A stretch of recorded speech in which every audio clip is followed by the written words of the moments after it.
Hey friends, hello, welcome. Let me just say the obvious. That loop that I designed is terrible for that intro. So I'll have to work on that because that was almost insufferable. I'm just saying it was very awkward. Luckily, that live part will get trimmed out in the final version of this video and for the podcast community so they don't have to hear it. It is so good to be with you. Welcome. I'm just warning you now. This is going to be an intense one. Now, I know over the past month, we've actually almost doubled our subscriber base, which is crazy on YouTube in particular. So if you're new, welcome. We do these lives as often as I can.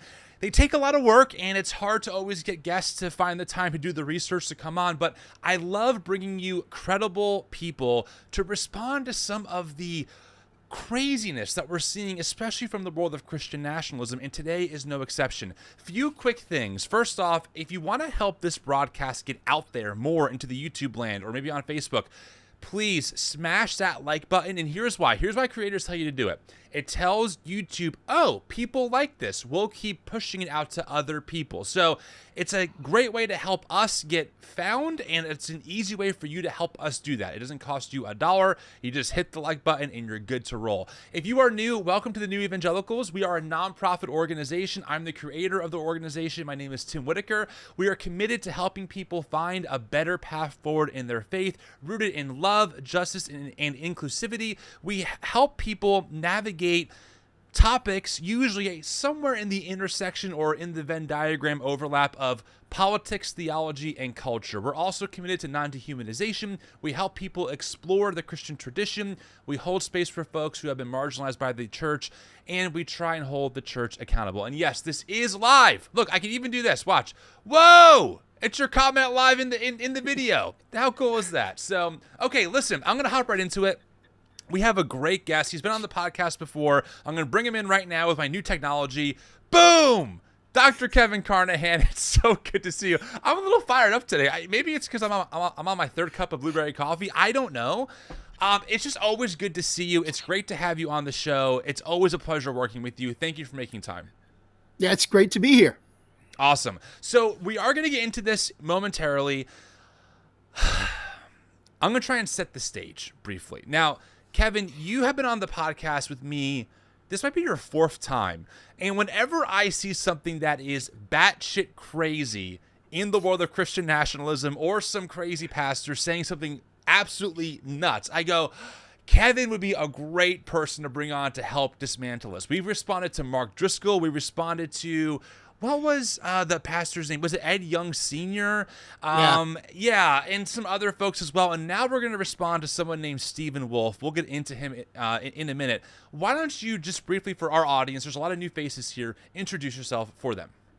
So I hope that you don't think of me just because you associate me with crazy. But so I am Kevin Carnahan. I'm a professor of philosophy and religion at Central Methodist University. I am the former co-editor of the Journal of the Society of Christian Ethics. I've written a couple of books. I've got another book coming out in April on Jesus, Christology, and gender, and the gender of Jesus. So I get around, and I guess I engage a lot of crazy stuff. I'm also on TikTok, where also I engage a lot of crazy stuff. So I guess that might be why.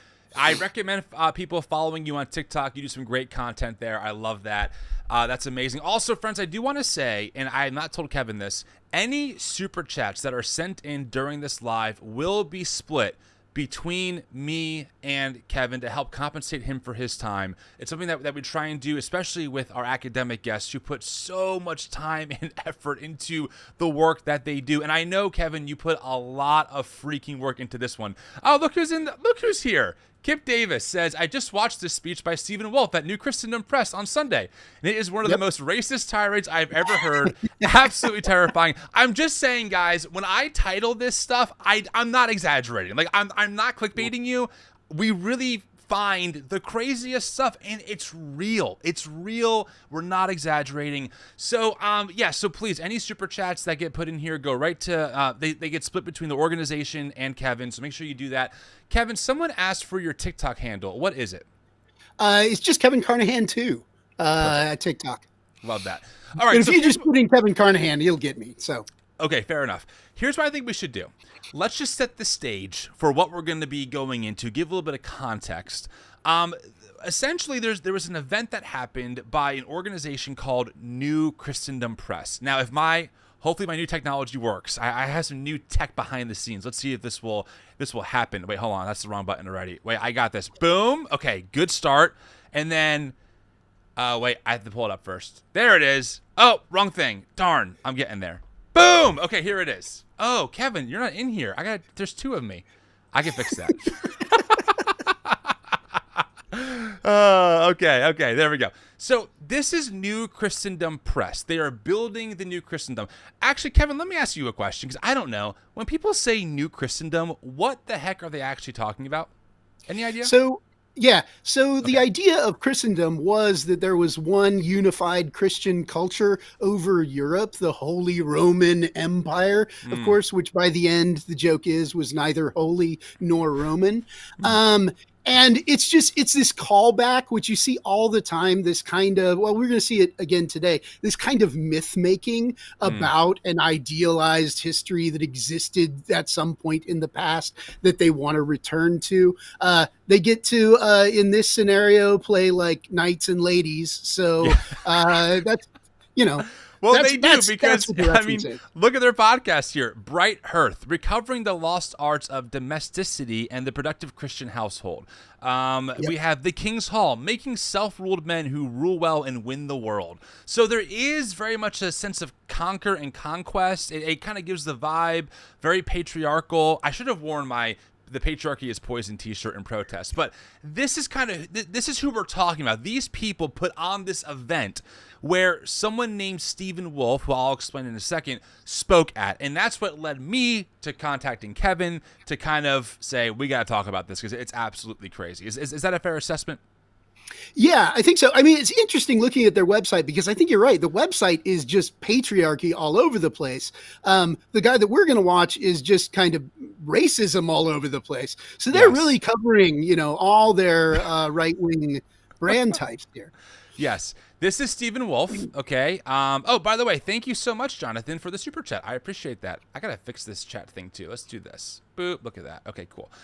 So this is Stephen Wolfe. Now, Stephen Wolfe wrote a book called The Case for Christian Nationalism. That's important to know because oftentimes people will be like, oh, people who don't like Christian nationalism are smearing it. They're saying things that aren't true about it. This guy wrote a book called The Case for Christian Nationalism. Here's one of his quotes. My goal is to reinvigorate Christendom in the West. The question for most of my audience is, which way, Western man? The suicide of the West or its revitalization? Did I say that correctly? Hopefully I did. Yeah. Okay, did. Cool. So we're going to dive into what this all means. Stephen Wolfe, I first picked up on him when he kind of went viral. Thanks, honestly, pat myself on the back, to myself on Twitter. I'm going to share that clip now. He was in an interview talking about his book and some of his views. Here's what he said. And again, friends, he wrote the book, The Case for Christian Nationalism. Here we go. For men, and it's saying like what's gonna prevent us from being Christian nationalists? Well, what's to bring it in a Christian nation that follows kind of principles of Christian nationalism. And I think one of it is going to be I don't think it could happen when women are generally kind of in charge and rule things. And that's because women tend to have they're very empathetic. Mm-hmm. They tend to be more inclusive, and men tend to be more exclusive, and they tend to so there's these different traits that you see between the sexes, and in order to have a Christian nation where where blasphemy is punished by someone who seems well-meaning and nice and smiles big, you're gonna have a guy who says no, you're going to jail. Right. I mean, or whatever it is that you're fined them. I mean, because I'm all for blasphemy laws, by the way. If you're going to suppress atheism, I mean, there might be some very nice guy who has a big smile, loves atheism. Like, no, atheism is crushed. There you go. So again, we're not exaggerating when we say Christian nationalists are not for pluralism. They want atheism crushed. They want blasphemy laws put in our society. It's not an exaggeration. That's a small glimpse of who Stephen Wolfe is. He spoke at this event, New Christendom. He gave about an hour-long talk. Now, Kevin, you put a lot of work into going through it and kind of picking out about 30 minutes worth of clips that we're going to go through piece by piece. Is there anything that you want to add before we just kind of start the process here and go through it line by line and watch you dismantle it? Yeah, so I would say, I mean, I'm tempted to say that this is just white supremacy dressed up in Christian clothing, except for two things. That number one, it's not really dressed up in much Christian clothing. And number two, to call it white supremacy is actually to make it more tolerant than it is. Because at the end of the day, this guy's not even a white supremacist. Most white people he has problems with. As we're going to see, right, he's like an Anglo-Saxon Protestantist, which we don't even have a word for, but it is a callback to a kind of position that existed especially across the 1800s in the United States. And he's not afraid to basically say that he's a member of the tradition of like know-nothingism in the United States. Wait, I'm sorry. What is know-nothingism? I'm not familiar So with that. know-nothingism was actually an anti-immigrant political movement, and it was appropriately named know-nothingism. It was a nativist, largely anti-intellectual, anti-education movement in the United States against Catholic immigrants, against Eastern European immigrants, because this was back when like the Eastern Europeans, the Irish, the Italians were not included in the category of white yet. And so what he's going back to is actually kind of old-fashioned white supremacy. We're talking about, we're really looking for the Anglo-Saxon, which is a myth, but we're going back to that kind of 1800s vibe. And this is the kind of stuff that people in the United States, I think, couldn't say openly about themselves for a long period of time. And it says something about where we're getting, that these people can say this openly about themselves and get press for doing it, actually become influential in conservative circles. It's scary. You know, what's interesting about the video that we're going to watch, he says a lot of things I know that they are radical, but they're not. They don't sound like the caricature of a racist that you have in your head, right? Where he's like, white people are superior and other people are not. But he says it in what almost sounds like, some kind of intellectual vernacular. He cites these sources. And that's why we're pulling this, because I want you to hear what racism and supremacy actually sound like, and start training your ears to hear it. Because once you start learning how to pick up on it, you start hearing it in right-wing circles way more frequently than you thought was actually happening. So, okay, I'm ready to start. Are you ready to get into it? Yeah, let's go. All right, great. Friends, again, thank you for being here. Please hit that like button. It helps this video get out to more people, especially during a live. And again, all super chats are getting split between the organization and Kevin to thank him for his research and work on this. Without further ado, let's start the React Part 1. Here we go. It's a privilege to be here, just to sit in the audience and watch great men such as Joe Rigney and Joel Webbin, and great professors of great universities and YouTubers and pastors. I'm not any of those things. I'm really a guy who lives out in the woods. Don't have any of those special fancy titles. The entire talk. Okay. Yeah. There it is. Fact check true. He's right there. Okay. He is a guy who lives in the woods. But I am a father, and I want my children to live in a Christian nation. So I am thankful for all of you for being here, for listening to me talk, and being patient with. I guess I give detailed definitions. That's what Joe Rigney said. But again, thank you for being here. So nothing about our thinking on ethnicity is normal. We Westerners are weird. We are unlike the rest of the world. Most people around the world, whether Christian or not, have a distinct people, some group to which they strongly belong, which has outgroups and often enemies. The strong feeling of peoplehood is true for a significant portion of those who even make their living in the United States, whose bodies are in the U.S., but whose hearts remain in Mexico or Africa or the Vatican or the Levant. A nation of immigrants can be nothing less than a hodgepodge of groups from somewhere other than the soil they currently depend on. America, in this conception, is the universal place, a space for everyone, a no place. It is good only because everything about it is derivative. Nothing is from here except the Native Americans or American Indians, the only people group granted true rootedness with that term native, or Latin for born or arisen. America is a land for people whose place lies on foreign shores, and to be truly American is to fight and even die to make this land a no place, a geographic space, an economic zone for any and all. There is no distinct American ethnicity, a distinct people and place, so we're told. America is the universal nation. It's rendered good not by settled hearts, nor by a culturally bound people. It requires that you affirm some universal abstract propositions, say that everyone gets to decide for himself the meaning of existence. But that's basically it. The deeper meaning of life, the sort of things that the heart owns, such as ethnic identity, cultural particularity, or a strong connection of people and place, must be supplied or rooted outside of America. Thus, the true Americans in New America are the hyphenated Americans. In a sense, these people are more complete human beings than the unhyphenated. Why? Because they have settled hearts with a people and a place, albeit a foreign place, while the unhyphenated have no place of their own.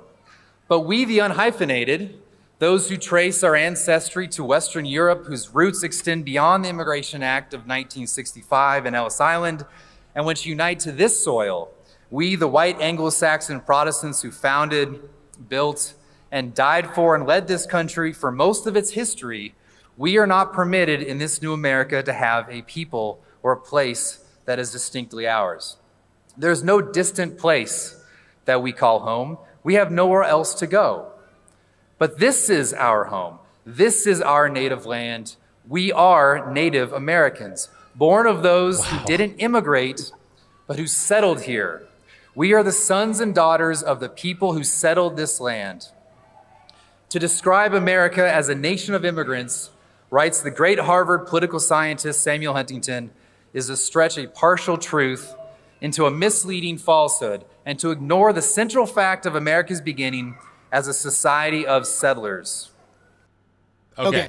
So I was like, wow, there, this is a long clip that you pulled. I want to give him a chance, to get the picture that he wants to draw, because fair, this yes. is what he's doing is an act of myth making, right? I mean, okay. this is he's trying to lay out a kind of mythology of America that can compete and defeat other mythologies of America.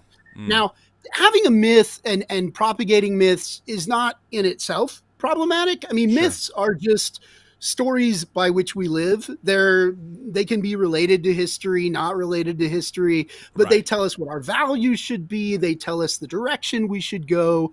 And, I mean, that's cool. And one of them that he's pointing to that he doesn't like is the kind of myth of an immigrant nation. Right.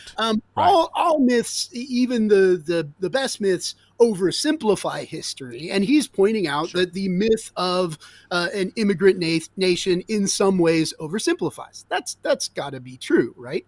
But then he's going to put forward his own mythology, and we can assess whether a mythology is good both by how it relates to history and by the values that it advocates. So the real question we need to ask is, what is the mythology that he's laying out? And this is in part what we're going to learn through the entire speech, right? Yeah. But we can understand a couple of things about it. First, his mythology originates with a problem. And the fundamental problem is that the United States is a no place, right? Yes. The United States lacks a culture that can undergird its values because it is a valueless space where people come in and bring their own values, right? And his claim is that if this is true, then America actually can't have any values of its own. America's concerned with equality, with universalism, with altruism. All of those things are going to fall by the wayside because America doesn't actually have a culture that can sustain those values.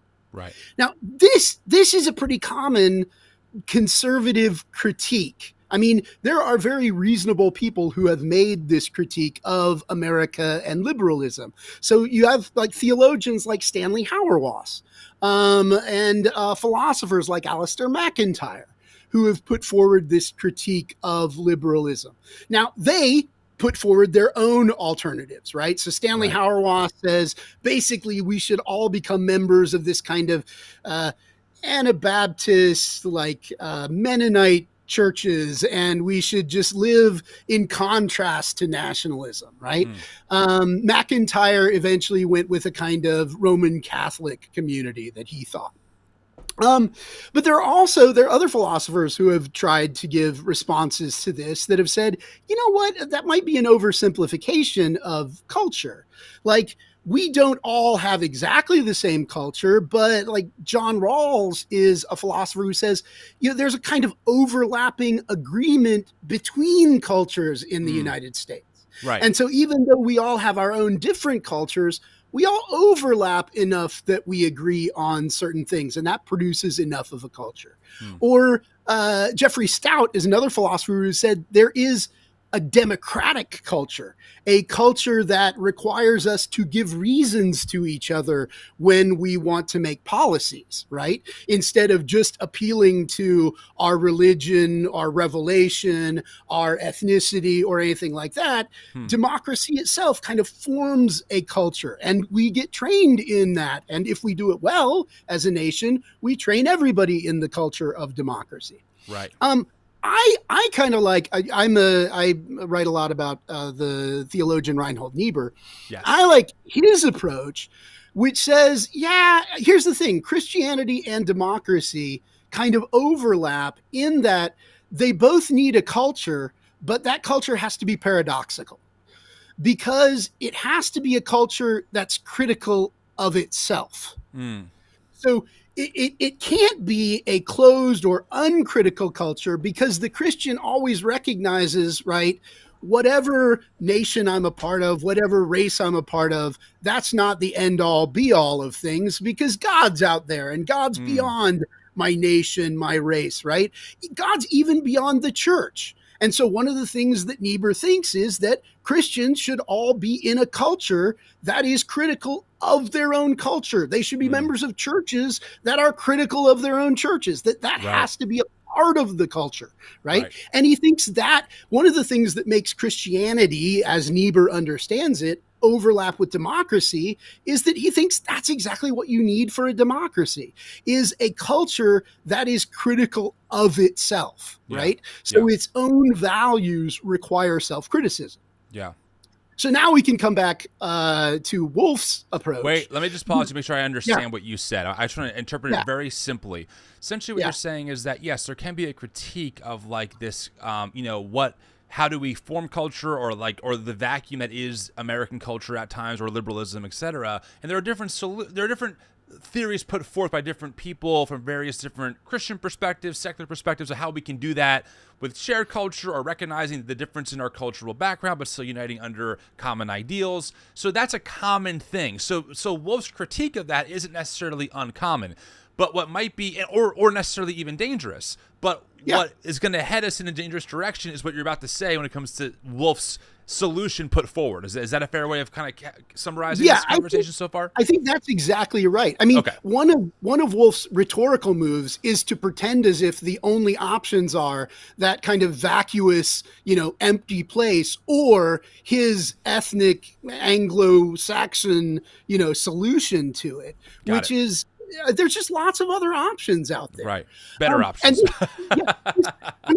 So if, say, Niebuhr is right and you need a culture that's critical of itself, we can see why Wolfe's proposal to solve the problem is going to be a mess. Got it. Because basically what he's going to suggest is that America is and can only be grounded in the culture, the ethnicity of a particular group of people. Right. And that's going to require that he be completely uncritical of that group of people. Right. He wants to say that you're only going to be able to defend egalitarianism and universalism and altruism, these American values, if you have it grounded in a culture. But it turns out that he grounds that in a particular culture in a way that doesn't allow you to be universalist, egalitarian, or altruistic. Right. Because if you say, well, this culture is going to have to defend the place of the white man in the culture in order to be universalist, and egalitarian, we should immediately say, hold on. Right. That's contradictory. Like, you've got a self-defeating proposal here. Right. That you're not actually advocating for those American values that you're pretending you're advocating for. You're actually advocating for a kind of totalitarian cultural system where the culture of one people and the goods of those people take precedence over everybody else. And you're pretending that that is egalitarian, that is universalist, that is altruistic, when it's clearly not. Right. So that's going to be the move. And basically, to do this, he's going to have to obscure history. And he's already started to do that in his opening remarks. Right. So with his comments about native folks and that kind of stuff you're talking about. Yeah. I mean, right. So he points out that the idea of a nation of immigrants doesn't match with history. But in order to get his account on the table, he's going to have to erase Native Americans. Right. He's going to, that seems a much more egregious problem than saying, yeah, we were all immigrants. Okay. He's going to have to get rid of slavery. I mean, because he can't acknowledge that this culture that he's advocating for has problems in it, that it doesn't fit. So he's gonna claim, as he did in those first few minutes, what is it that Anglo-Saxons fought for and built this country, and it's like a lot of that was slave labor. How do you not recognize that? I mean, and the idea that this is a more accurate historical depiction than the idea of a nation of immigrants is just delusional. Right. 100%. So he doesn't have a basis, actually, a superior myth in terms of history, and he doesn't have a superior myth in terms of values. And those are really the two criteria that we could judge a kind of myth according to. And this is basically the lesson that's going to get repeated and repeated throughout his speech. Is just the ways that in order to get this myth off the ground, he has to erase history and he has to participate in this this kind of cognitive dissonance about a particularistic and culturally particular, structure that he's going to claim is there in order to support universalism, egalitarianism, and American values as we think of them. Got it. Well, that's really helpful. Two things here, friends. Number one, if you liked that initial monologue from Kevin, please smash the like button. I'm going to say this over and over again. It will help get this video out there. Secondly, I want to point out one thing on my end. At the beginning of that conversation, Stephen Wolfe thanked Joel Webbin for being there. I have two clips of Joel. We'll play the second one later on. Let me just play the first one of Joel so you get an idea of the kind of folks that Stephen is surrounding himself with and some of their views fleshed out, right? Because Stephen can make what sounds like, let's consider the perspective. Maybe there's some good here. Let me show you brass tacks what this world actually believes in. Here we go. We are going to behave as a Christian people. And what does that mean? It means we're going to ban pornography. It means we are going to ban no-fault divorce. It means we are going to utterly We are going to behave as a Christian people. And what does that mean? It means we're going to ban pornography.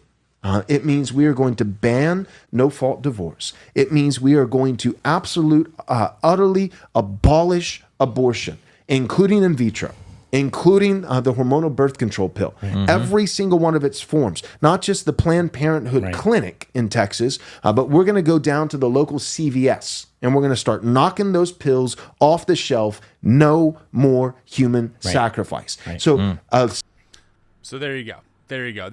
This is what we're gonna watch. Stephen's perspective. This is what it looks like fleshed out in culture. So I'm gonna just set the stage of how extreme these positions are, and I don't want to scare people. I try and be very factual with how I position this. But to be very clear, these people are entering the evangelical mainstream more and more. My case in point is this. Doug Wilson, who founded Canon Press and is still very much tied to it, is the person and the organization that actually published Stephen Wolfe's book. Doug Wilson was not only on Tucker Carlson's podcast, he's now being platformed at Turning Point USA's Believers Summit alongside people like Ali Stuckey, David Barton, more mainstream right-wing evangelical figures. So this is not like in some corner of the world where like even white evangelicals are like, oh, these guys are crazy. There are direct connections and they're slowly making ground in these spaces. We have to be aware of that. We just have to be. And that's honestly why I take the time, why you take the time to call this stuff out, because I don't care about some random bro on YouTube who's just saying stupid shit, whatever. But when you have power and influence and you're tied to bigger organizations that want to make America great again, you have to understand what's underneath of it, what isn't said always out loud. And that's why we're pulling this clip and kind of going through it piece by piece. Yeah, no, I think this is, I mean, if you look at like Project 2025 yes. And the echoes that you can hear in that from exactly this rhetoric, exactly this kind of worldview, it is scary. I mean, and that is basically one step away from the people that might be the next presidential administration in the United States. 100%. All right, let's keep going. We got a lot to get through, and we're already, 33 minutes in, so here we go. Now, white people in the Western world, and this is crucial, are their own in-groups, out-group. I'll say it again. White people in the Western world are their own in-groups, out-group. So what do I mean by this?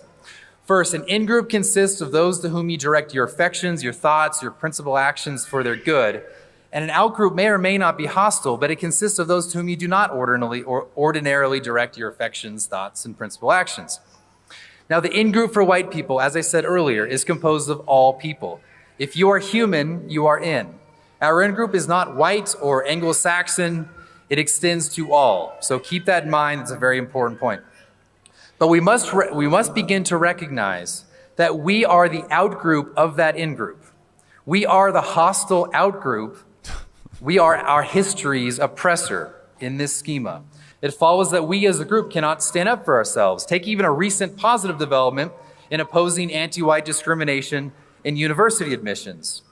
University admissions, by the way, when they seek to create a diverse student body, must discriminate against white applicants because whites are second only to Asians in grades and test scores. Almost every diversity program must, at least in effect, harm white people. Diversity, whenever you see diversity, it is code for fewer white heterosexual men. Maximal diversity is the absence of the straight white man. Given the sheer number of white applicants for college admissions, whites are the most discriminated against in college admissions. But how do we respond? If we respond at all, how do we argue against this discrimination? Not by referring to discrimination against us. Indeed, we cannot see ourselves as a distinct group, so we can't be a protected class. What do we do instead? We point to discrimination against Asians. In recent Supreme Court cases, this is precisely what has happened. Okay, so all right. So let's break this down. I need something stronger than this blueberry coffee. Yeah, please break it down. Break it down. This is the narrative of the oppressed white male, right? Wait, hold on. Sorry. Can I just say one thing before you start? This is a common narrative that is way embedded in mainstream right-wing culture. I mean, I've heard Turning Point USA contributors talk about this. Tucker Carlson talks about this idea that it's reverse discrimination, it's anti-white. This is not just in these spaces. I hear it way beyond as well. Just want to point that out.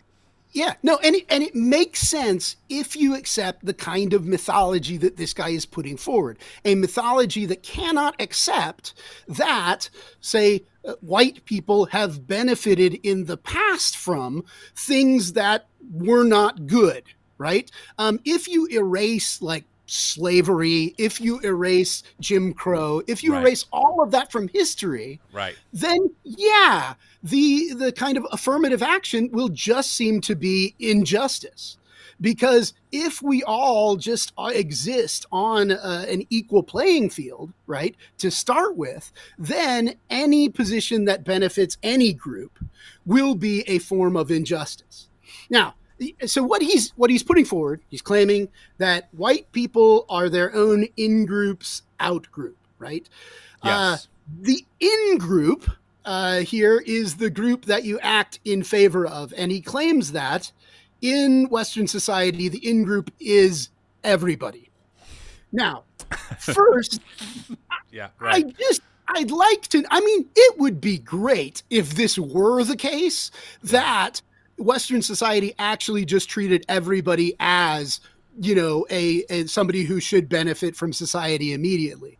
But the idea that white people as a group function on that basis is simply deluded. There has been, since 1965, when the Voting Rights Act was put in place by Democrats, okay, Democrats have never won the majority of whites in a presidential election. Like no matter, even at the time that it was like Clinton from Arkansas is running and he's basically blowing the Republicans out of the water, he won 44% of white voters, right? And why is this? It's because white people vote on the basis of identity politics. White people vote for what they see as their best interest. As they tend to do this, right? So this isn't, we don't live in a world where we actually accept that the in-group is just everybody. We might say that happens. Because Stephen said for white people, the in-group is everyone. That's what he said. Everybody. Right? Yeah. And so he said all white people are really acting self-sacrificially all the time, right? Right. It's like, if that were the case, why would the Supreme Court, which is mostly white men appointed by a white president, you know, approved of by an overwhelmingly white Congress, right? Why is it that they would have gotten rid of affirmative action, right? Right. This was an entirely, it's not like whites don't have their own interests and seek their own interests and don't have the majority power in the country. I mean, this is just delusional to think that these people are the people that are treated as victims, are oppressed in the society. But this is his second move, right? Is that, well, affirmative action must be oppressive to white people.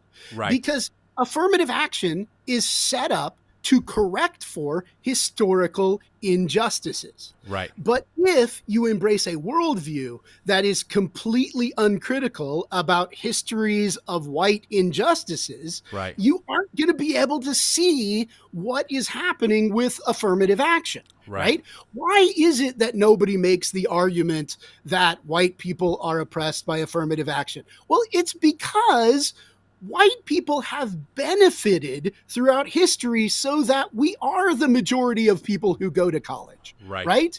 I mean, like, there's a reason that black people are less likely to make it to the point that they're applying for college. And that has to do with historical and built-in racism in the society. So affirmative action tries to balance that out at that point. Now, is that a perfect system? No, it'd be much better to address it earlier on.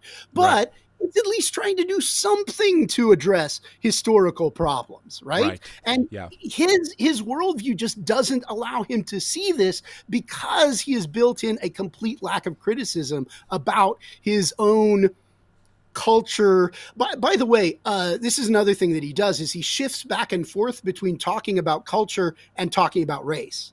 And you note Right. at this point, Yes. he's fallen all the way over into talking about white people and the need for white people to be defended in Suddenly, terms of law. I don't see race. People are like, no, we do see race. White people. Yeah, white people. When it comes to me wanting to defend the Yes. place of white people, right? Yes. And when he wants to be careful saying, I'm not being racist, he will use culture as his Yes. term, right? That's right. But as soon as he gets into the actual issues, it will be clear that he's trying to defend like white people, right? And then as he gets along, even a narrower section of white people as he goes. I mean, maybe this is not the perfect analogy or metaphor to use, but essentially one way of thinking about it is, if you have a couple of runners on the track about to start and you break one of their legs, and then you tie them to that starting place, and then you pop the gun and they race. Even if you finally let that person off of like the rope that you have them tied to, their leg is still broken. Just because they can run doesn't mean that they're actually fully able to, given the damage that was done, right? So, a lot of times what happens is you hear people in these spaces be like, well, guys, like we're not enslaving people anymore. We're not segregated. Yeah, but the effects in this, the deep systemic effects of things like redlining, of the Tulsa race massacre, of Black Wall Street, right? All those things contribute to the data that we have that shows that on average, right, Black people have about a tenth of the amount of overall wealth that the average white American has. That's not because one group is inherently a harder working class of people. It's because there are certain systems and things built in that have held people behind at the expense of those people, right? So you're right. I mean, affirmative action, frankly, I don't know all the details about it, but I know that it's an attempt, as flawed as it could be.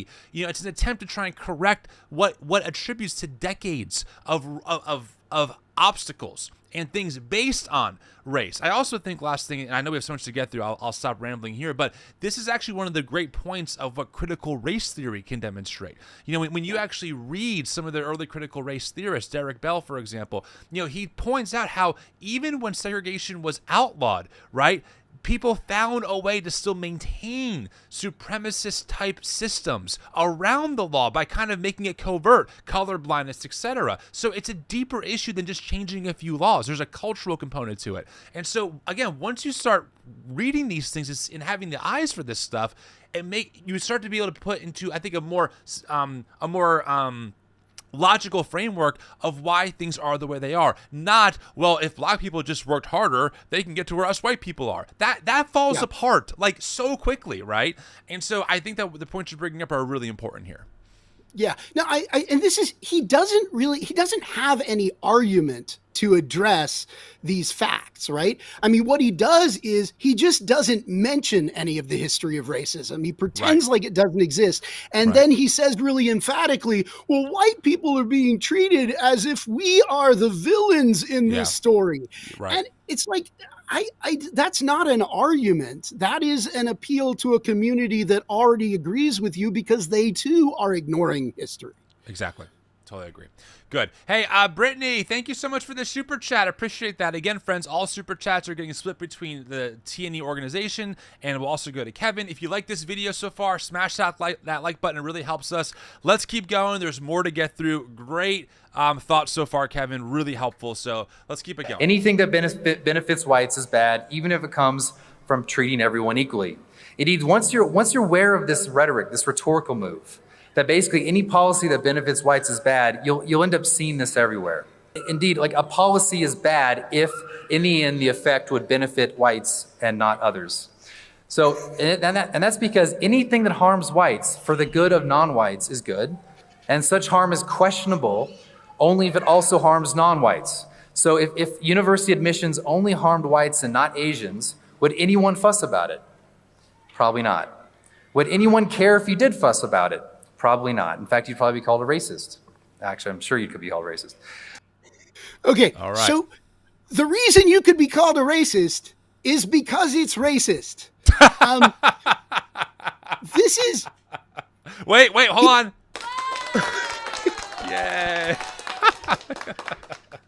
So he actually said, and I mean, I want to give him the credit for thinking that he just misspoke here, but he says incredulously, right, about this position that he's arguing. He says, "Oh yeah, a policy is bad if it would benefit whites and not other people," and I'm like, yes, that is the definition of racism that you just put forward. Now, it's covered over by this little veneer of, well, actually, what we're doing is we're treating everybody equally because, of course, he's ignoring all the history of inequality and racism in the country. And so he can say, oh, no, we'll just treat everybody equally now, by which he means we won't help anybody come up from their position of oppression to be equal with us. Right. But that, that there is a reason why you would get called racist for that. It's because it is a form of racism. 100%. Really quick, I need to say this. Corey, a $49 super chat. I mean, holy. Yeah. Thank you. That's so kind. I really appreciate that. That's awesome. Yeah, no, I think great point here, Kevin. And anyway, I know we have much to get through, so we can keep going. But I think it's a really great point that you brought up of like, yeah, that's because that would be racist. So. All right, here we go. What I'm describing here is not simply the views or the rhetorical strategies of communists and socialists and modern liberals. I swear, every time these bros talk, it's a matter of time before communist, socialist, Marxist, liberal comes up. Like, oh, I should have bet the house on, like, within 5 minutes of this talk, that language is coming up. It's socialist. This guy has a PhD, by the way. He has his doctorate, and he conflates socialism and communism as if it's just. Sorry, but he's actually doing it here to throw conservatism under the bus for not being regressive enough. So as we go on, we'll I apologize for interrupting. I just had to call that out. Go ahead. The rhetoric of American conservatives. It is practically universal. Even for conservatives, whites are their own in-groups, out-group. So take the typical conservative's narrative of American history. The conservative narrative is actually far more progressive than the left-wing progressives narrative. Kind of ironic there. In essence, America, according to the conservative historian, has overcome the dominance of the white Protestant male, as we've slowly extended rights to non-whites and non-males. The overarching theme is that the American founding issued a promise, and the white male fulfilled that promise, or is fulfilling that promise, by overcoming himself. Fulfilling the promise of the founding is simply the positive way of saying that white males overcame themselves. Most conservatives will simply pick a recent year from which to command history and say, stop progressing. But inevitably, one of their buddies, a highly respected friend, someone like Jonah Goldberg, will write a Jew, by the way, that's important. Oh, he's Jewish? Yeah, so he notes a Jewish writer. He later notes that he doesn't like the Jews who have become important figures in leading conservatism, which is, so there's a little dog whistle right there. Yeah, thank you. Case for article, and then the conservatives will update their timeless principles, ensuring that they remain the controlled opposition. That's what they've always been. Of course, this doesn't stop the progress. When you have a narrative built on progress, it never stops. Okay. So the way that he's doing this, right? The problem with conservatives. I'm trying to keep up with like what he's saying. I know it's racist somehow, but I can't make sense of it. Help me out. The problem with conservatives, he says, is that they're too progressive because they accept that there was something wrong at the founding of the country. And so they accept that it's been progress, that we've moved beyond that, right? And he appears to be he wants to get rid of that claim. And what's the fucking alternative? I mean, there was slavery at the beginning of the United States, right? It makes sense that contemporary conservatives are going to want to claim that, at least we overcame slavery, right? Right. He thinks. Yeah. I mean, even Sean Hannity would acknowledge that, you know? That was bad back then, what we did. Yeah. Right. Exactly. But he thinks that conservatives make a mistake in acknowledging that there has been progress, right? And the way that he says it, right? Even the conservatives accept that by expanding things out beyond the white man to non-whites and, non-men, we're participating in progress, and we need to get rid of that narrative. And it's like, you can't be serious unless you want to go back to slavery, right? I mean, that it boggles the mind that he can actually say these things and seem completely unaware of, or maybe is aware of and is just hiding in the background what he's actually calling for.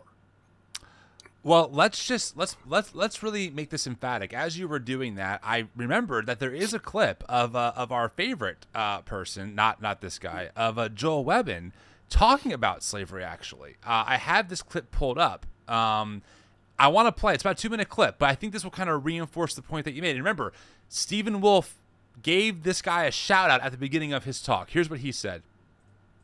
And then there's like a last bastion, like a final resistance in this little town, Moscow, Idaho. And they talk about, how simultaneously this is going on, with like Moscow, Idaho is where Doug Wilson, he's talking essentially about Doug Wilson with the work that they're doing in Moscow, Idaho. And again, remember, Doug Wilson now being platform at Turning Point USA's Believers Summit alongside former President Trump, Ali Stuckey, a bunch of people. So again, we're not that far off, friends, from this being really embedded in the right-wing media world. And then over here, in Nashville, there's a Fight, Laugh, Feast conference, and this is going down, and Doug Wilson's there, and these guys, and they just say what the Bible says, and they don't apologize, and they're not embarrassed. They're not. I have spent, to my shame, I thought I was cool. I was not cool. It's embarrassing. It is embarrassing that I, for years, was embarrassed by the Bible. Not all of it, but there were certain parts that, I'd be embarrassed about, like slavery or something like that. Yeah. And whereas now, I had somebody recently on my show, and they brought up slavery, and they're a Christian, but you could tell it was a little bit like kind of embarrassed, and they were saying, but like, kidnapping. And so the African slave trade, America, man stealers, that was a crime, biblically and punishable and atrocious in the sight of God. And so America has bad roots. And I paused him for a second. I said, well, just for the record, real quick, the founders weren't going to Africa and stealing people. They were buying them. So who stole them? Africans. Whoa! You can't go there, man. You don't have the proper melanin to talk about such things. Right? Yeah. Well, that's the beauty. That's the beauty is I don't have to be ashamed. But Exactly rightly dividing the word of truth, black or white, doesn't matter. But you're right. Like, I know you're joking, but it's just like, I was like, man, I'm embarrassed about the Bible, or I'm a white dude, I can't talk about it. And there's just such freedom. And I'll be honest, it's so much freedom. So much of it came by seeing another guy.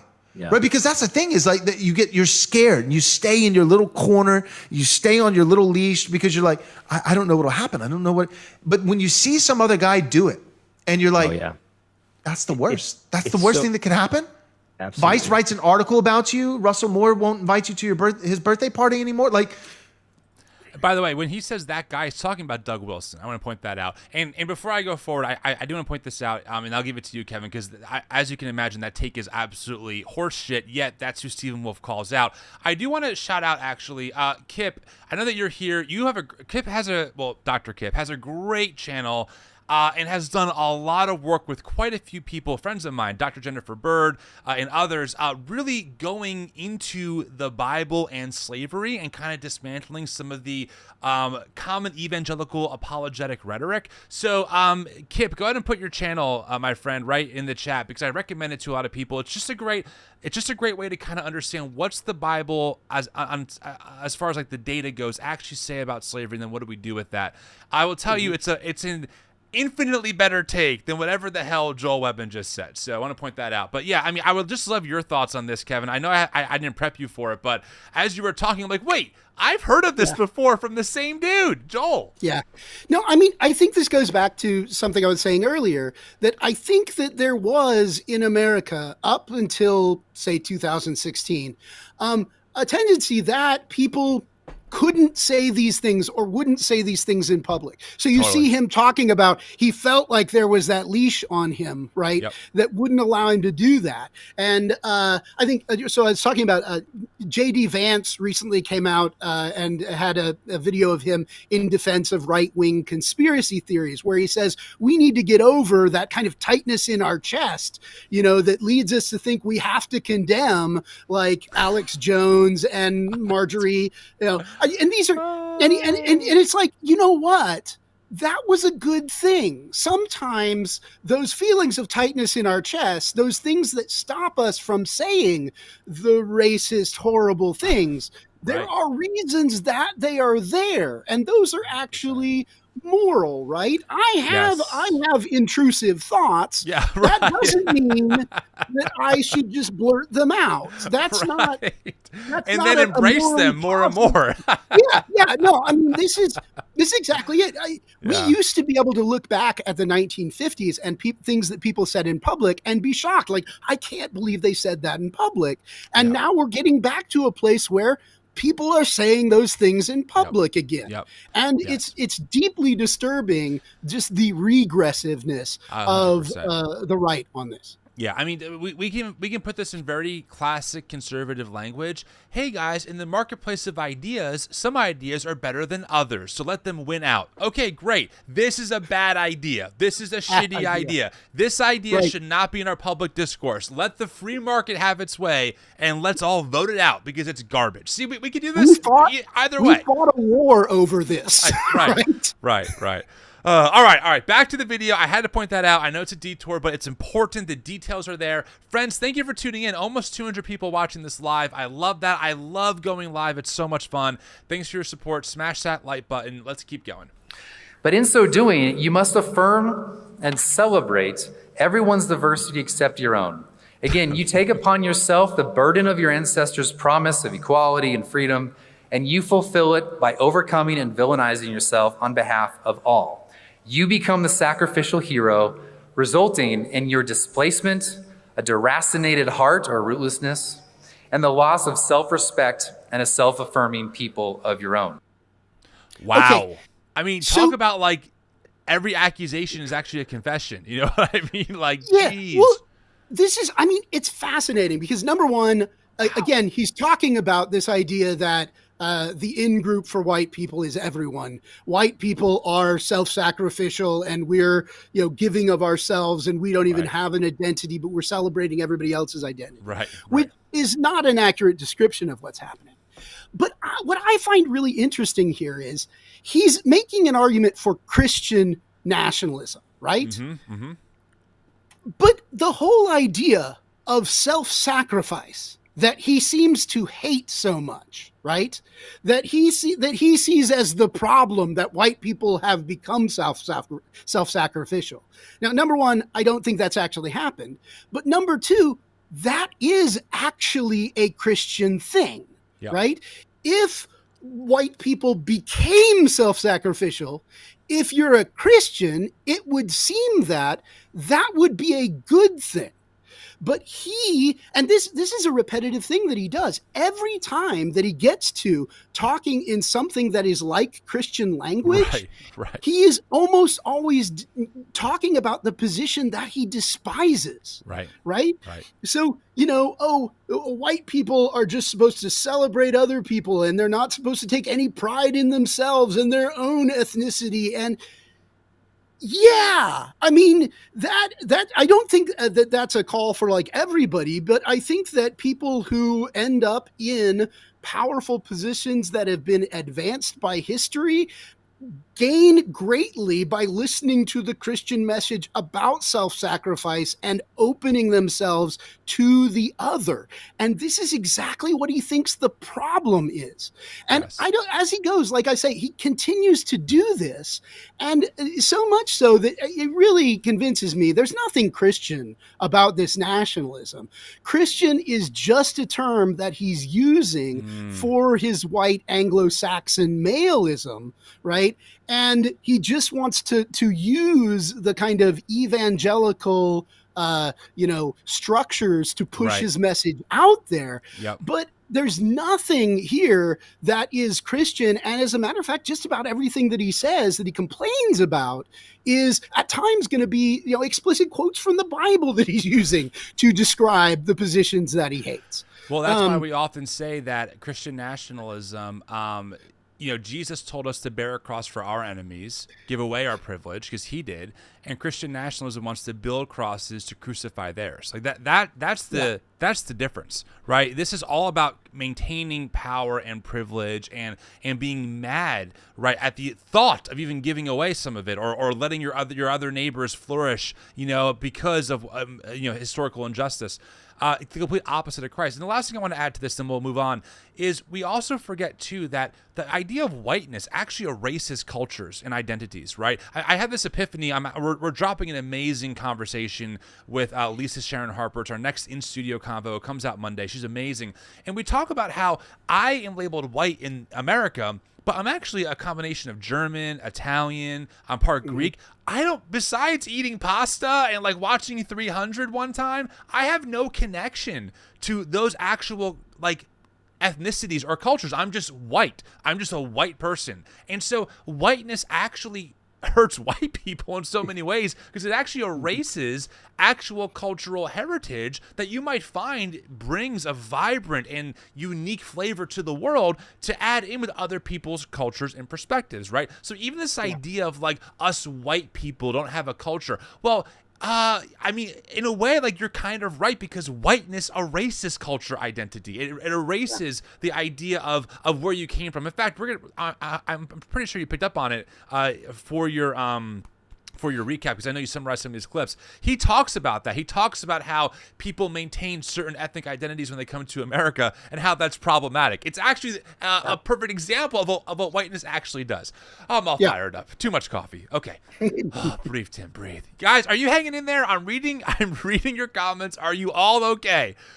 It's okay. Breathe. We're in this together. We're getting through it. We're an hour in. There's more work to go. Keep hitting that like button. This is really helpful. And again, we're splitting all super chats to give Kevin support for all the research and work he did to really unpack this stuff. Kevin, you're kicking ass. Let's keep going.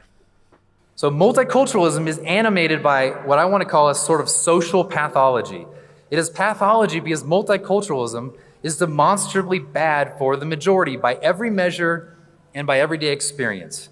And yet it remains, in the US and especially among the majorities of European countries, the central theme of policy and political rhetoric. What's incredible about this and what's so weird about it all is that even liberal academics have shown conclusively that multiculturalism undermines social trust. It distances people from one another. It diminishes social capital and civic engagement. Okay, I was actually curious to get your thoughts on this because I heard this and I went, is that true? Yeah. So first of all, let's take the first claim. Multiculturalism is negative for the majority on every possible measure, no matter what. That's absurd. Unless you never go out for Mexican food, right? This is like I remember Trump making this thing about what you want a Mexican food truck on every corner. At which the point is, I actually that'd be would great. like that. That would be wonderful. Yeah. I love going to my kids' school and seeing, kids who are in dresses from Afghanistan, I love that. Totally. It's absurd to say that multiculturalism is bad by every measure. Now, he's talking particularly about this question of social trust. Yes. Do you trust your neighbors? Now, there have been a series of social scientific studies on this. One by Robert Putnam, who's famous for his book Bowling Alone, found that there was less trust of neighbors in multicultural neighborhoods, right? However, later sociologists have come back to that study and looked at the data in a little bit more fine grain.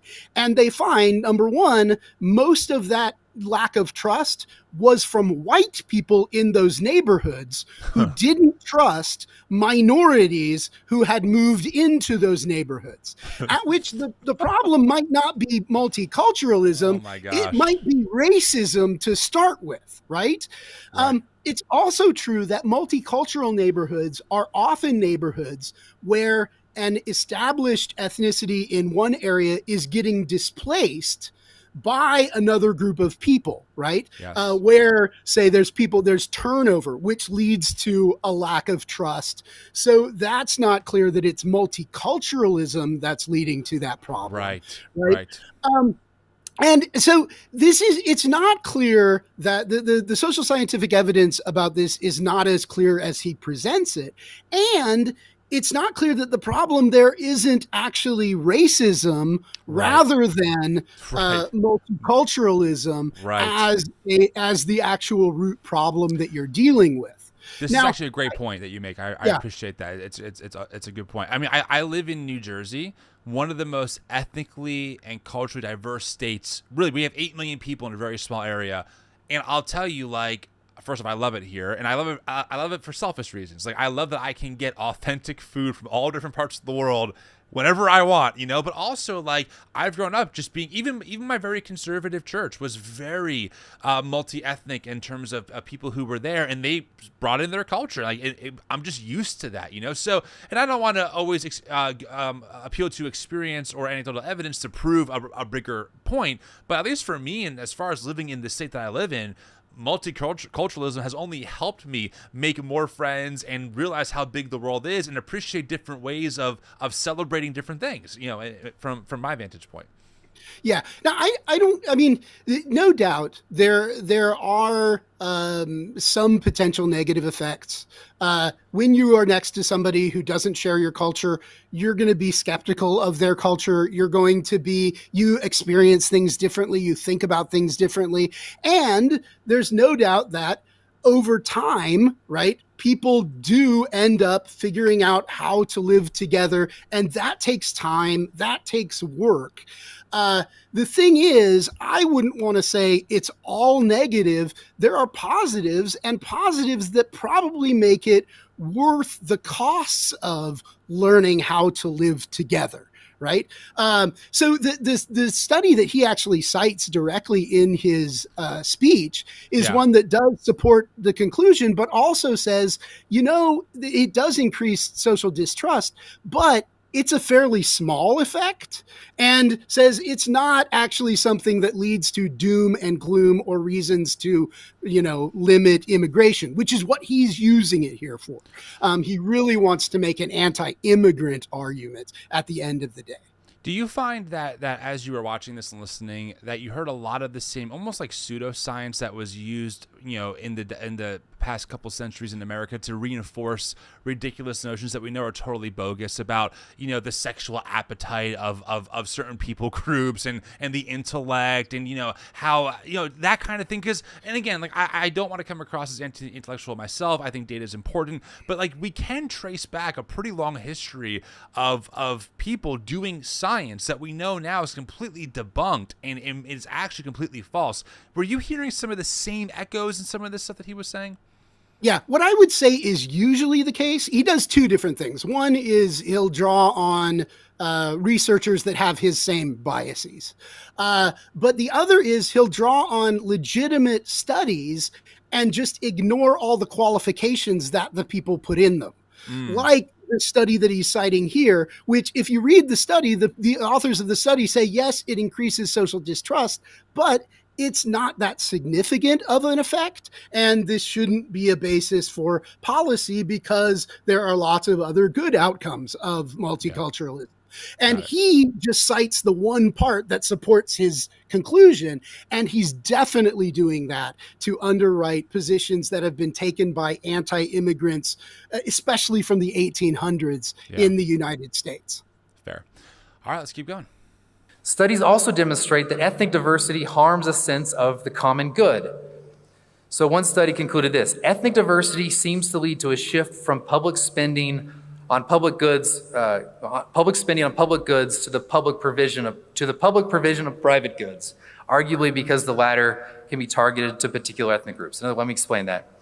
Ethnic unity and cultural homogeneity correlates with the willingness to pay taxes for the common good, that is, for the sort of things that benefit everyone, such as good roads.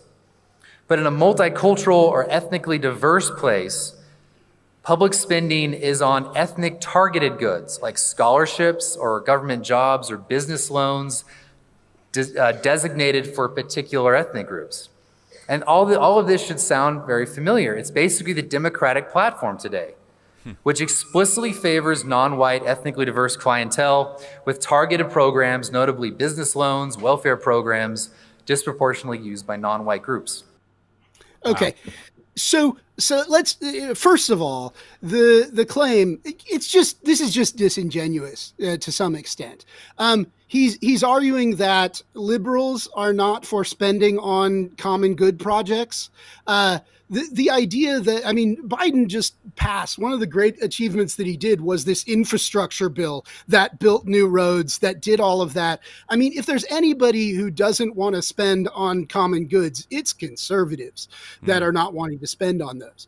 Now, his concern about multi-ethnic groups wanting more targeted spending goes back to that question about like affirmative action and past injustices. Right. Can the targeting of goods towards particular groups also be in service to the common good? And if you believe that equality, right, equal opportunity is in fact a good of the society, is a common good, then it's entirely possible that the targeting of goods for particular groups is in service to the common good. The way that he presents it just begs the question against that conclusion. It says, oh, well, any targeted spending towards particular groups is de facto unjust, not for the common good. And again, you only get that conclusion if you ignored the entire history of inequality and injustice in the United States. Yeah, not to... people hopefully know that we're not like some left-wing Democratic think tank that's sponsored by huge people giving us money. So I don't really have I try and call balls and strikes, but Harris, Kamala Harris, who's probably going to win the new nomination. Her first speech, she said, we want affordable health care. We want affordable child care. I usually hear Democrats calling for affordable for livable wages. Like, those are pretty key to like the Democratic platform.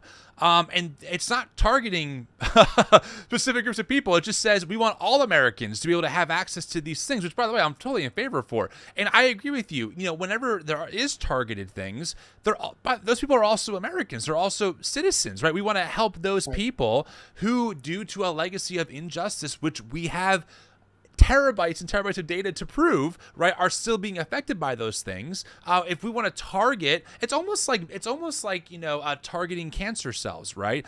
Maybe the whole body doesn't need this. Maybe certain parts of the body need certain types of treatment. You're not discriminating against an arm if you're targeting the foot. You know what I mean? You're actually helping the whole body. So I think that this whole, I'm sorry, I got to interrupt. Thank you. $100 super chat. Wow. I don't have anything besides this. Yay. Thank you so much. Friends, all super chats are being split between TNE, the organization, and Kevin. So that's a great way to help him out, especially for all the research that he did. But I'm just trying to say, I agree. I agree with you 100%.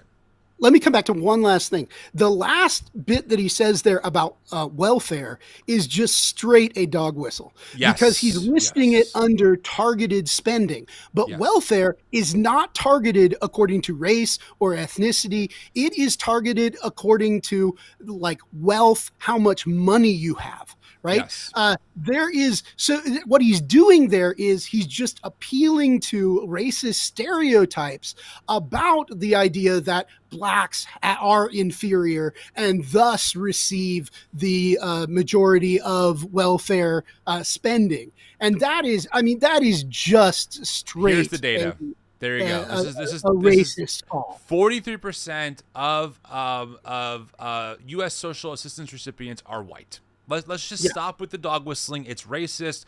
Reagan started it with the whole welfare queen rhetoric. It is a straight up racist dog whistle that is not based in any type of actual data, period. And by the way, to be very clear, I totally support helping poor whites as much as possible. Like, there is certainly a thing to be said, which is why MLK started the Poor People's Campaign, right? Because systemic, what's the word I'm looking for here?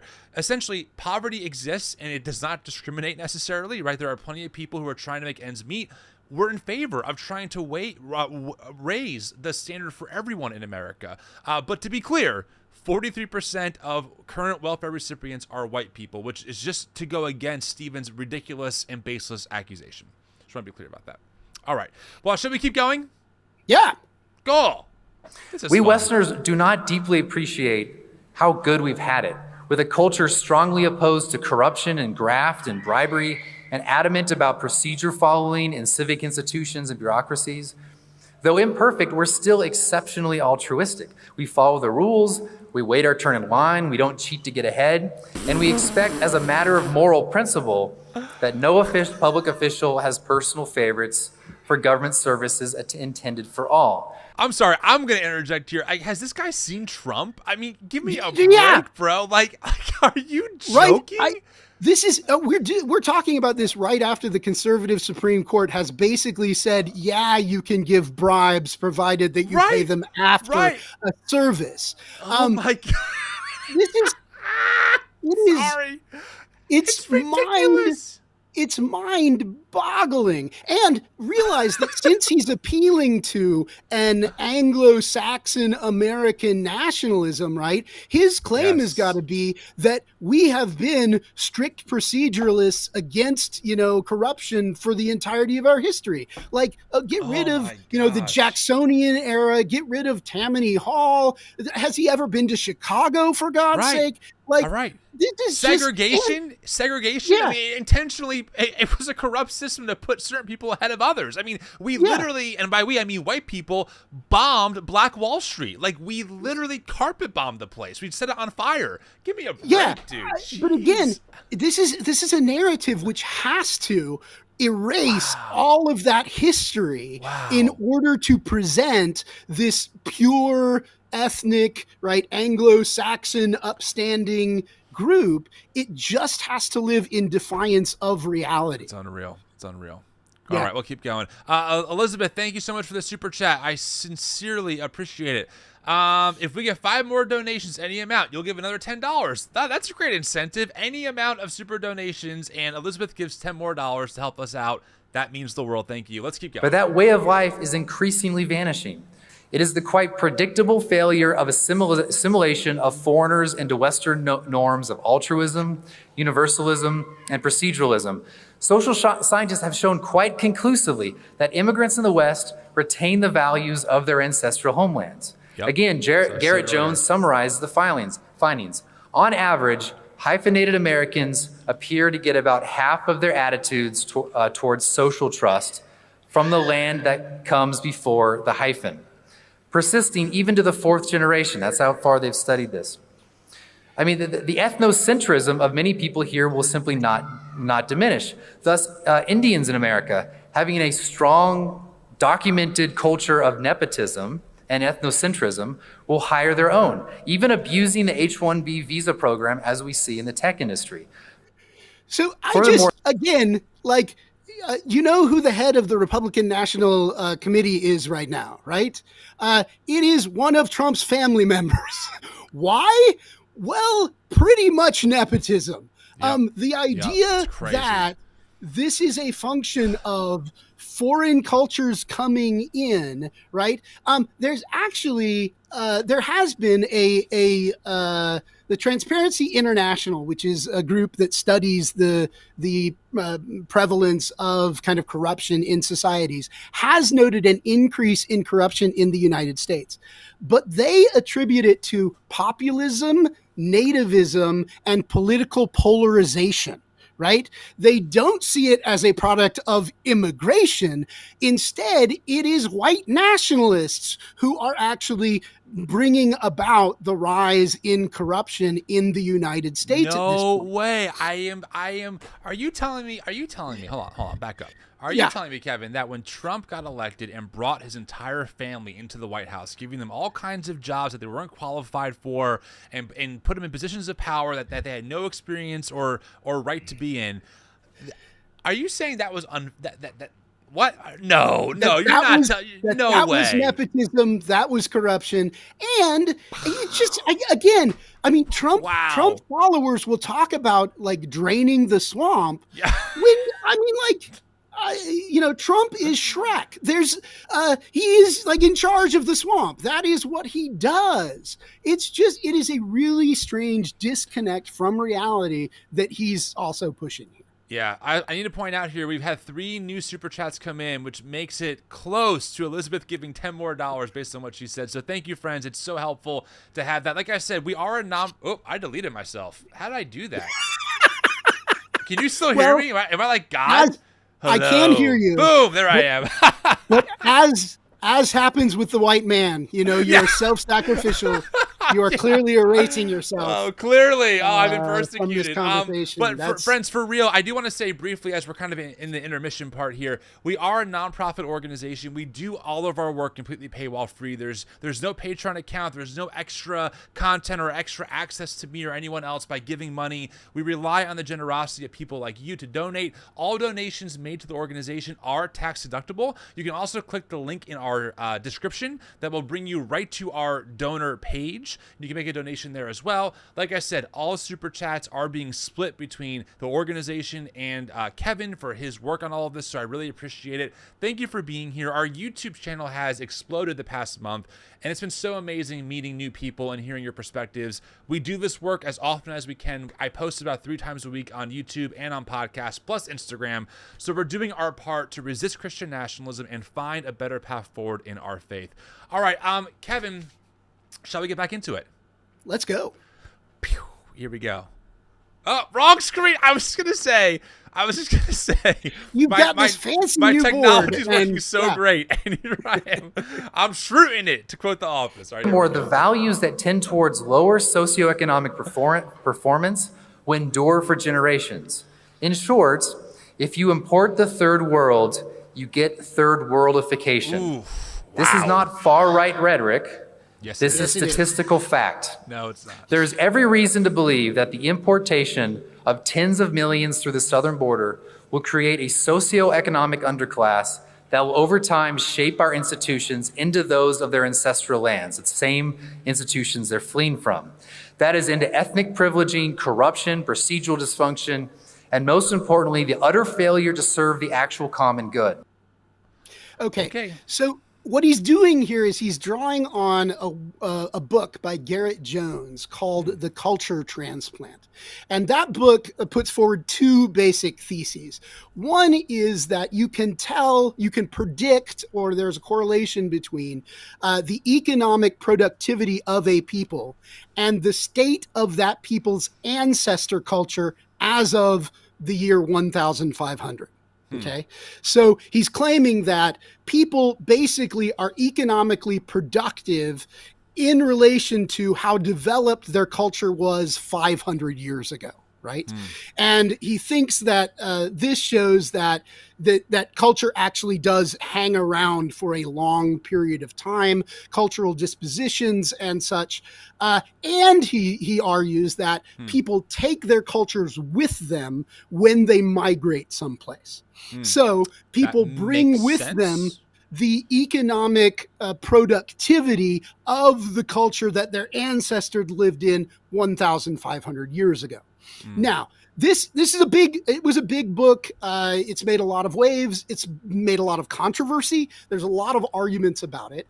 One of them has to do with the fact that it doesn't predict, his model doesn't actually predict what happened in 3 countries, in China, in India, and in the United States. Now, the problem with not predicting in those 3 cases is that those are the 3 largest countries in the world, and his model was off with regard to each one of them. As far as like the outcome, is that correct? Yeah. The United States overperforms in comparison to how it should, according to his model. And India and China have underperformed. Because if you go back 500 years, India and China were very developed countries, but they obviously faced problems. Now, What could those have been? Like the communist revolution in China maybe made a difference, right? What has made the United States more productive than it should have been according to his model? Well, maybe slave labor, right? Which also raises another problem for this model. What culture are we attributing to Black Americans, right? Because they have what is basically a cultural apocalypse in their history, which is brought about by slave trade.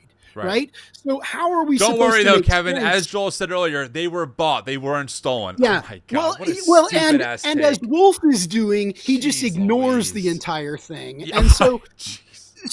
you know, we my have this question. Now, ironically, he's using this to argue for a complete close to immigration, because that's Wolfe's position, is that we should close off immigration.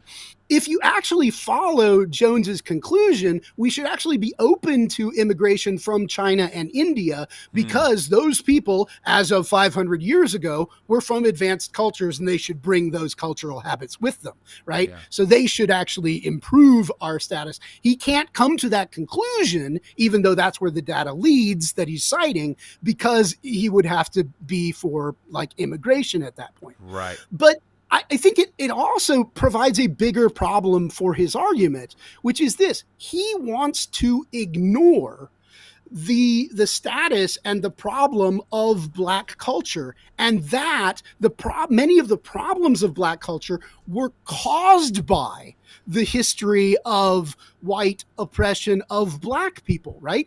If it's the case that people carry cultural traditions over 4, 5, 6 generations out to 500 years, right? Then for how long should white people be trying to make right what they messed up in Black culture? That actually makes a pretty good argument for white people, you know, having affirmative action and having targeted spending in which of course is not the conclusion he wants to draw from it, but the data, if you're going to use it that way, leads to that conclusion. That's a very powerful point. So, friends, just to sum this part up, essentially what you're saying, Kevin, is that if we're looking at 400 plus years, right, of slavery and Jim Crow, etc., it's going to take a few generations by their own admission, because, you know, generations can, things get passed on generation to generation, 4 or 5 or 6 generations later. So if that's the case, if white people, or however you want to, colonizers, whatever, did that for hundreds of years, it's going to take more than, you know, 1 or 2 generations or a few court cases to undo, right, the damage that is going to have a ripple effect from generation to generation. And this is actually very interesting, because as I've been learning and working on my own decolonization and just trying to think about things a little bit differently from a different vantage point, one thing that I have not realized is that, you know, ancestry is a really important part of this that me as a white person, I'm just not super connected to, because I have a grandma and grandpa, they all passed away, and that's about as far as I go. But I've noticed, I'm being broad here, but from a lot of friends that I have in the Black community, et cetera, they're like, no, you don't understand. We have legacies of this stuff, and we're very much aware of how that translates almost inherently, that trauma, that fear, whatever it is almost hereditary because of all the damage that was done to our ancestors. In fact, again, not to plug it too much, but my upcoming interview with Lisa Sharon Harper talks a lot about that, because she wrote a book called Fortune, where she found out that she is the descendant, like her earlier descendants were actually enslaved people in America, and how she navigates that part of knowing that's part of her lineage today. So I think that is a really key point to point out. Lastly, I want to say, friends, thank you for all the super chats, because we did it. We got another $10 from Elizabeth. So thank you so much. That really means the world. And like I said many times now, all super chats will get split between TNE and Kevin for his time. Yeah, Kevin, really good mic drop point. I appreciate you calling that out. Okay, shall we keep going? Okay. So let's bring this down to earth a little bit. The most beloved of American cultural practices, one that you may not know sets us apart from much of the world, is the American culture of smiling and of acknowledging the passerby and strangers. Do you know that we're weird? People think they make fun of us for that. That pleasantry makes the public pleasant. It makes a livable and welcoming space. It feels like a duty to us. You see a stranger, you cross by, you acknowledge him, especially in the South. What Edmund Burke once called the decent drapery of life that beautify and soften society will be dissolved, making the public a space of cold and gray utility. Okay. Now, this is that true? People are going to if we keep immigration going, people are going to stop smiling. That's the absurdity that this speech has gotten to at this point. Let me just tell you now that in New Jersey we don't smile already. Like I don't talk to people online. I don't talk to my server beyond just ordering. Like we already don't do this. Right. The irony, this guy's in favor of recovering our Puritan culture, by the way, which was not big on smiling. But he's worried that, Hispanic people are going to come in, and Hispanic people never smile. This is just absurd. I mean, it's a self-caricature at this point. How can you say anything more than the way that it makes fun of itself? Let's keep going. Most Westerners, at least implicitly, know this from experience, and they can access these studies. But at the same time, we have this Western, what other people have called Western ethnomasochism. Western ethnomasochism, which I'll define as the perverse thrill in experiencing cultural suicide. The perverse thrill in experiencing cultural suicide. This is radically new and is exclusive to our time. It would be utterly incommunicable to our forefathers, the degree that we do this. And guilt, it seems to me that guilt is the crucial factor in our weirdness, but it's not the sole factor. Guilt interacts with Western universalism and egalitarianism, the same traits that have produced our prosperity. But this proves to be a suicidal admixture. Westerners tend to think that they live in universal space, a purely human place, fit and suitable for all. We think that the capitalist system is not undergirded by strong cultural norms, that bureaucracy is a matter of universal reason and rationalization, that everyone has the same rights, which are easily taught and received, and everyone is equal and free. It's a human space, not dependent on a common way of life to function and endure. Thus, many ways of life can and should equally flourish, so we adamantly affirm, against really all experience. But guilt arises when these conditions produce disparities of outcomes. In response, we don't wake from our ideological slumber. We don't realize that the conditions for flourishing are not universal, but undergirded by a particular way of life, of a particular people. No, we blame ourselves for not establishing the universal, for not yet rooting out the implicit biases and our implicit supremacy in the system.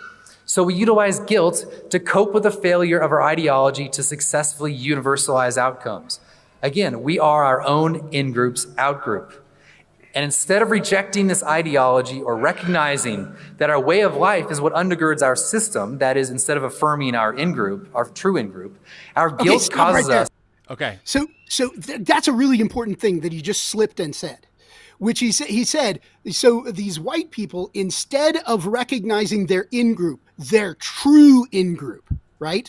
Yes. Now, their true in-group is not the universal for him. Their true in-group is white people. And that's important given how he defined in-group at the beginning of this talk, right? Yes. He said an in-group consists of those to whom you direct your affections, your thoughts, and your principal actions for their good. Yeah. And he believes that the true in-group for white people should be white people. Yep. That white people should be directing their affections, their thoughts, and their actions for the good of white people. Now, that is completely contradicting what he's claiming are the values that he's putting forward, right? This universalism and altruism. Right. But he doesn't, either he can't put it together or he doesn't want to admit it, right? That's where his position leads. So 100%. I think that's a very telling moment when he actually acknowledges that white people, the true in-group for white people, should be white people, according to him. Okay. Good point. to reaffirm the universalist and radically egalitarian ideology, to double down. In psychological terms, guilt suppresses the cognitive dissonance between our ideology and our experience. Right. Okay, so he's given a psychological account of how you and I are confused. Why? Yes. What's leading us to suppress our cognitive dissonance and, apparently villainize ourselves in this conversation? So he says, okay, we believe that we live in a universal society where all cultures should be able to practice their own way, and there should be no centralized unifying culture. And he says, and we believe that that should work and that everybody should advance that way. But inevitably, when we allow everybody to live by their own cultures, some of them fall behind because their cultures are not as good as the cultures of other people, right? That's right. And then, since we see that there's inequality as an outcome of our affirming of all cultures, we then feel guilty about it, and we sacrifice our own culture, the one thing that is actually better than what everybody else has. Right. We villainize our own culture because we feel guilty about inequality. Now, that is a brilliant set of bullshit, because what it does is it suggests that the fundamental problem leading to inequality in Western society is multiculturalism. Right. And not, say, a history of racism. Right? That black people, if black people are economically unable to get ahead, well, that's simply because their culture is not as good as white Anglo-Saxon culture. That's right. Right? The fact that they were enslaved is irrelevant. Again, it doesn't play a role in any of this. So, or segregation, or redlining, or public school systems, etc. Funding. Right. Yeah. So if you get rid of racism and that entire history, then the questioning of the superiority of white people will look irrational. But that's because you're not actually paying attention to history and what happened.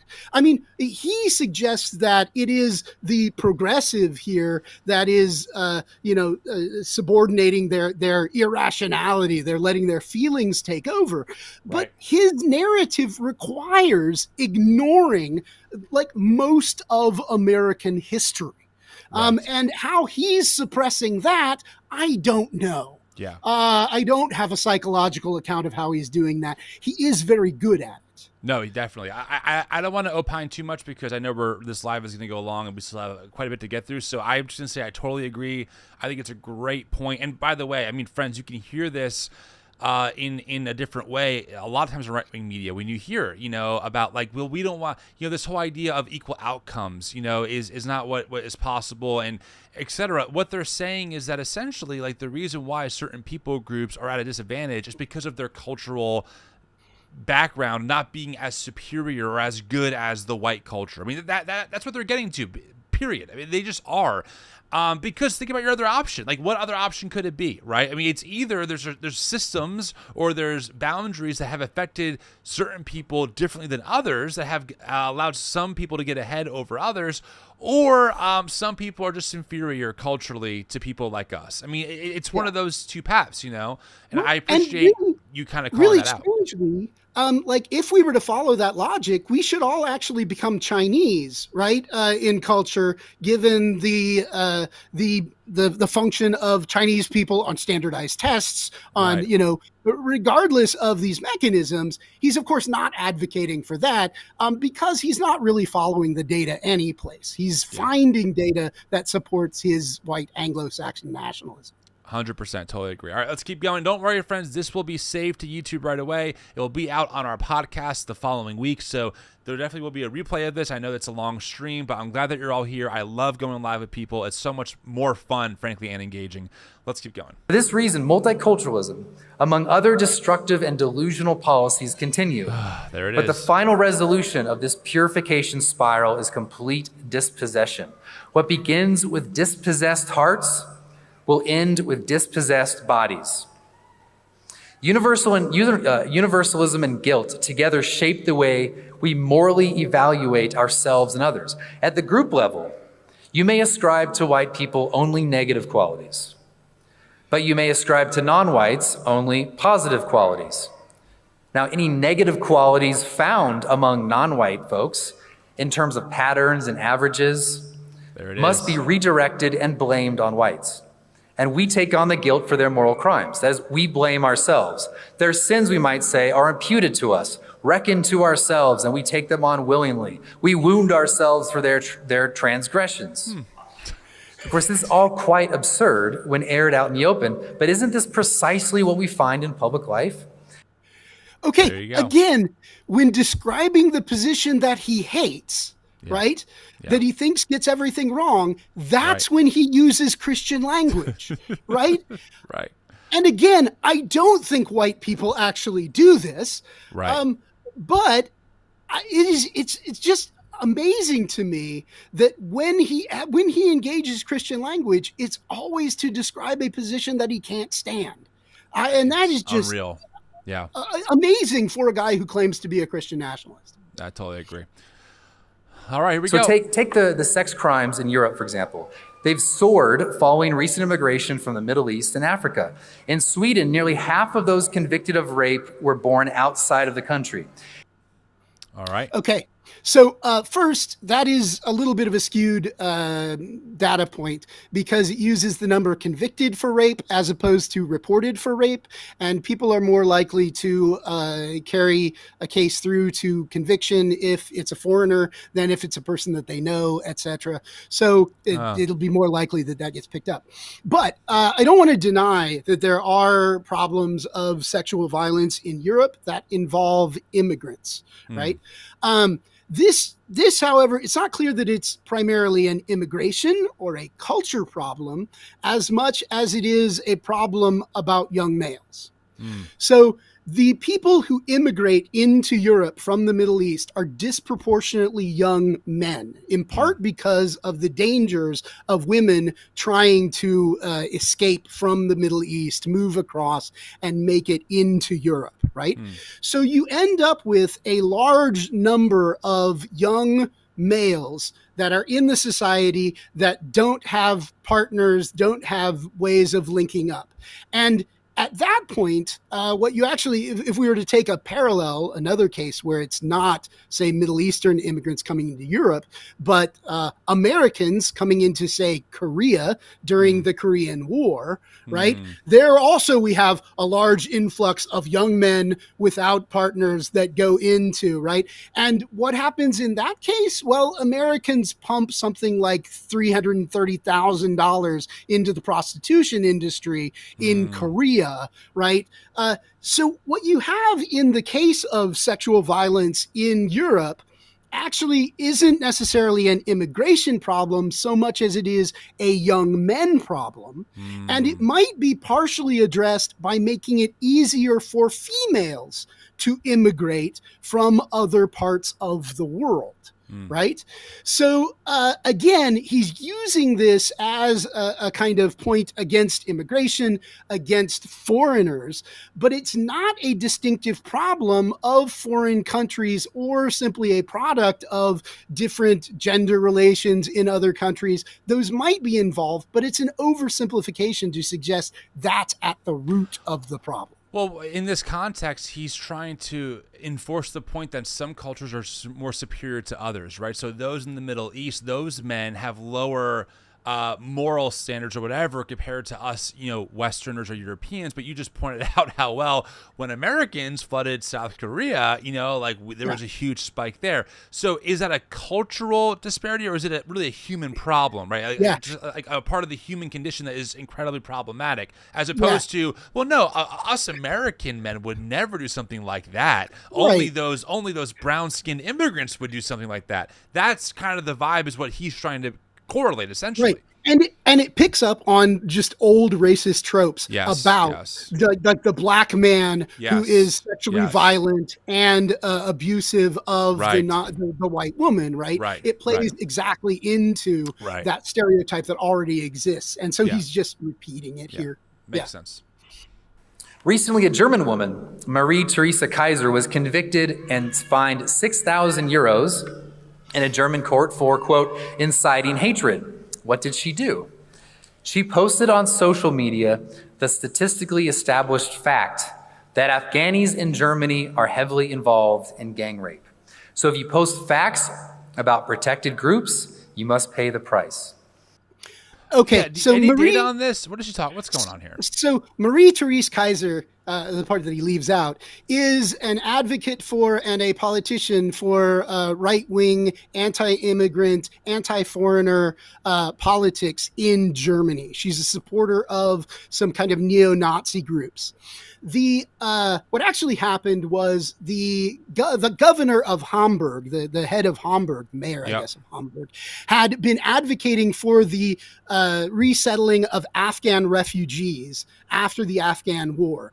And she said in a post that he was in favor of gang rape, and then posted this data about sexual violence in Germany.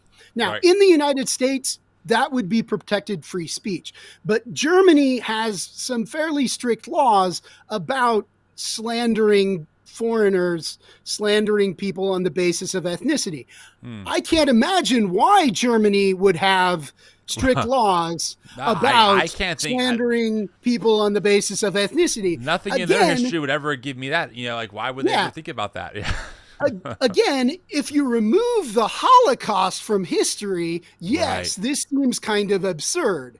But in context, there are reasons why Germans are very sensitive about right-wing ethnic racial groups and advocating for those positions. He's just leaving that context entirely out. Yeah, makes sense. And again, I kind of find this to be the case for a lot of these people, where they'll pick up like sensational situations that they can leave context out to spin a narrative that technically like isn't false. Like, I guess you could make that argument, but the context makes a lot more sense, right? It wasn't the fact that she said, "Hey, I did some research and I'm concerned about this. Like, how do we handle it? Here's the data I found." And the government's like, "Oh, how could you ever do that?" No, it was happening in a completely different context that was essentially being used to not only disparage people in political power, but also certain types of immigrants, broadly speaking, right? So, and again, given Germany's history, it makes sense why their laws might be way more strict and frankly just different than how we think about speech here in America. That's not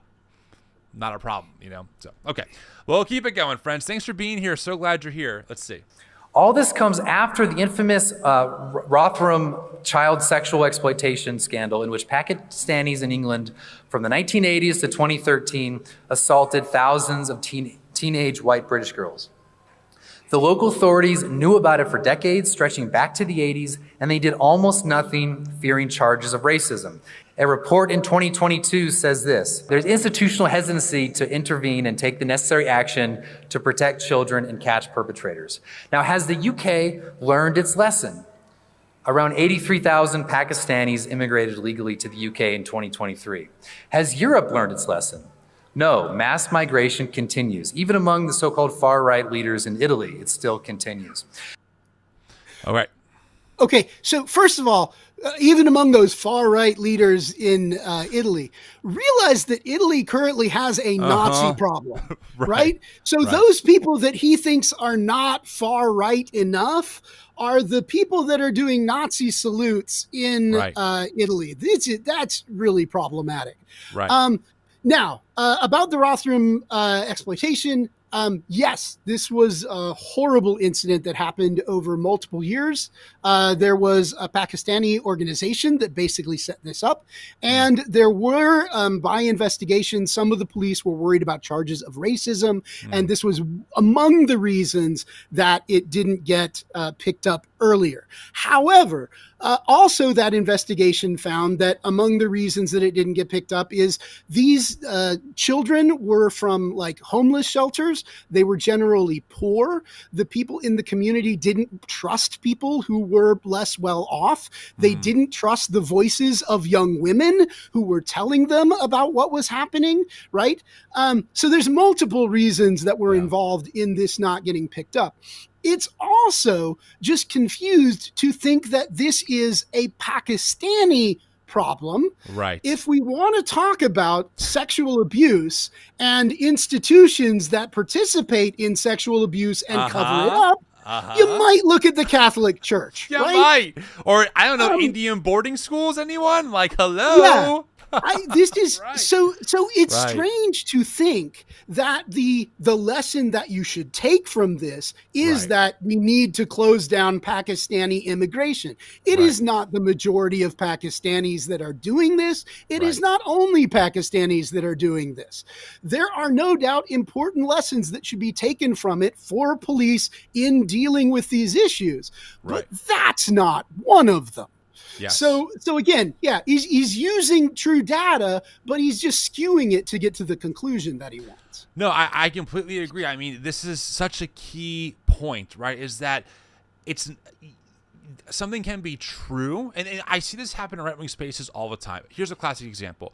They will pick up a story of maybe a queer couple who abused a child, right? That's wrong, that's bad. Then they use that to prove why all queer people are totally groomers and they should be whatever, put in prison or banned or whatever. But then those same people are mute on the example after example of pastors or other faith leaders, found of abusing children. And so what I'm trying to say is that people, no matter where they're from, who they are, no matter what group of people they're associated with, are gonna do bad things. There's a difference between someone doing a bad thing and applying that to a group versus a systemic issue that we can actually measure as like for example, with the Catholic Church, right? There was a systemic issue. We were able to see on data of like kid after kid coming out and saying, yeah, this happened to me when I was 5, when I was 10, when I was 15, and the church covered it up. And so I agree, like to use these examples and then paint the picture, and therefore the Pakistani culture is inferior to us Western civilized folks, especially given, by the way, the history of the doctrine of discovery from that same Catholic Church tradition, right? It is honestly laughable that someone can really think, frankly, that their own shit don't stink, right? Because it's just not the case. Your shit stinks, bro. It stinks. So anyway, okay, let's keep it going. In multiculturalism, as I've said, anything you ascribe to minority groups as groups must be positive. It follows that if any individual does something bad, he must be considered as an individual, not representative of the minority group. This is true regardless of the obvious noticeable patterns. In contrast, the majority group in a nation, in our case whites, are treated as disparate individuals when doing good things, or we say that their deeds are like the deeds of our acts of humanity. They're either individualized or maximally universalized. Their great deeds do not represent something about their ethnic group or race, but of course any evil they do is representative of their group, even requiring all of us to stop and reflect. So as examples of this, Derek Chauvin with his knee on George Floyd requires all of us to reflect on our involvement and complicity in racism. Wow. Meanwhile, Darrell Brooks, you may not even know that guy's name, a black man who drove through the Waukesha Christmas parade in 2021, killing 6 white people, including 8-year-old Jackson Sparks. A boy marching with his baseball team. Brooks was simply called a lone sociopath angry at his girlfriend. Just as last Monday, a black woman outside an Ohio supermarket targeted and fatally stabbed a 3-year-old white boy, Julian Wood. Next to his mother, who was also suffered injuries. The boy died in his mother's arms. A mother doing nothing but minding her own business. Will we take to the streets over it? Are we willing to notice at all or even denounce? No, this murder is just a crazy individual representing nothing but herself. However, the very few instances of whites murdering blacks occasions our national reflection, even when they occurred decades ago. You're required to reflect on the name Emmett Till every time you hear it, a black teenager murdered in 1955. But will anyone require you to remember the name Julian Wood or Jackson Sparks or any of the tens of thousands of whites killed by blacks over the last few years, decades? No. The far-right numerous cases of blacks murdering whites causes not a stir at all. The justifiable death of a black man by cops is a national event, creating new slogans and a new civil rights hero. Okay. Can I just say, because the audience that's listening to this in the future Yeah. on podcast can't see my face. Yeah. It is I didn't think this could get worse. And Yeah. now there's no more like intellectual language masking this. It's just straight up racism, like blatant. Yeah. I mean, so Wow. his claim is that we pretend that when white people do things bad, it has to do with an institution. Whereas really, when black people do things bad, it has to do with them being black, right? So white people, they should be able to get off because they're just individuals. He's saying we should turn this around, right? And then the examples that he gives completely don't fit that claim. At all. Right? So At all. Derek Chauvin was a police officer, a member of an institution that is caught up in institutional racism, right? Yes. And Yes. he held his knee on George Floyd's neck for 9 minutes while the guy said he couldn't breathe. Yes. He says a justifiable act. Well, a jury disagrees with him. Right. This is not a claim. This is simply a claim that's made by a person who's making the judgment on the basis of that he likes white cops. There's no other basis for it than that. Right. It's not a basis in law. It's not a basis in fact. Right. Right. And then he cites Emmett Till, a person who was literally lynched by whites acting in consort. Right. Both of those are attributed to whites or have concerns with white people because they tie into institutions and institutional racism. Yes. But take his two examples of black people, right? Darrell Brooks, who ran his truck through a parade. This is a guy with a history of mental problems who had just had a fight with his girlfriend, which was one of a series of domestic disturbances that he had been involved in, right?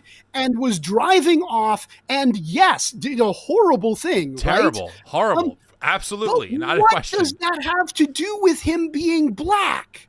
I can't discern anything. He says that this is an obvious pattern, that this is, has to do with him being black. I can't discern a darn thing about it. By the way, I looked into this court case actually recently for something else. They found nothing about racial motivation behind what he did. Like, it's nowhere in the court case at all. I mean, he was, and I'm not downplaying it, but he obviously mentally out of his mind, which he should be still held accountable for, of course. What he did was terrible. But to make it seem like it was a black on white crime or something, or a racist crime, is absolutely insane.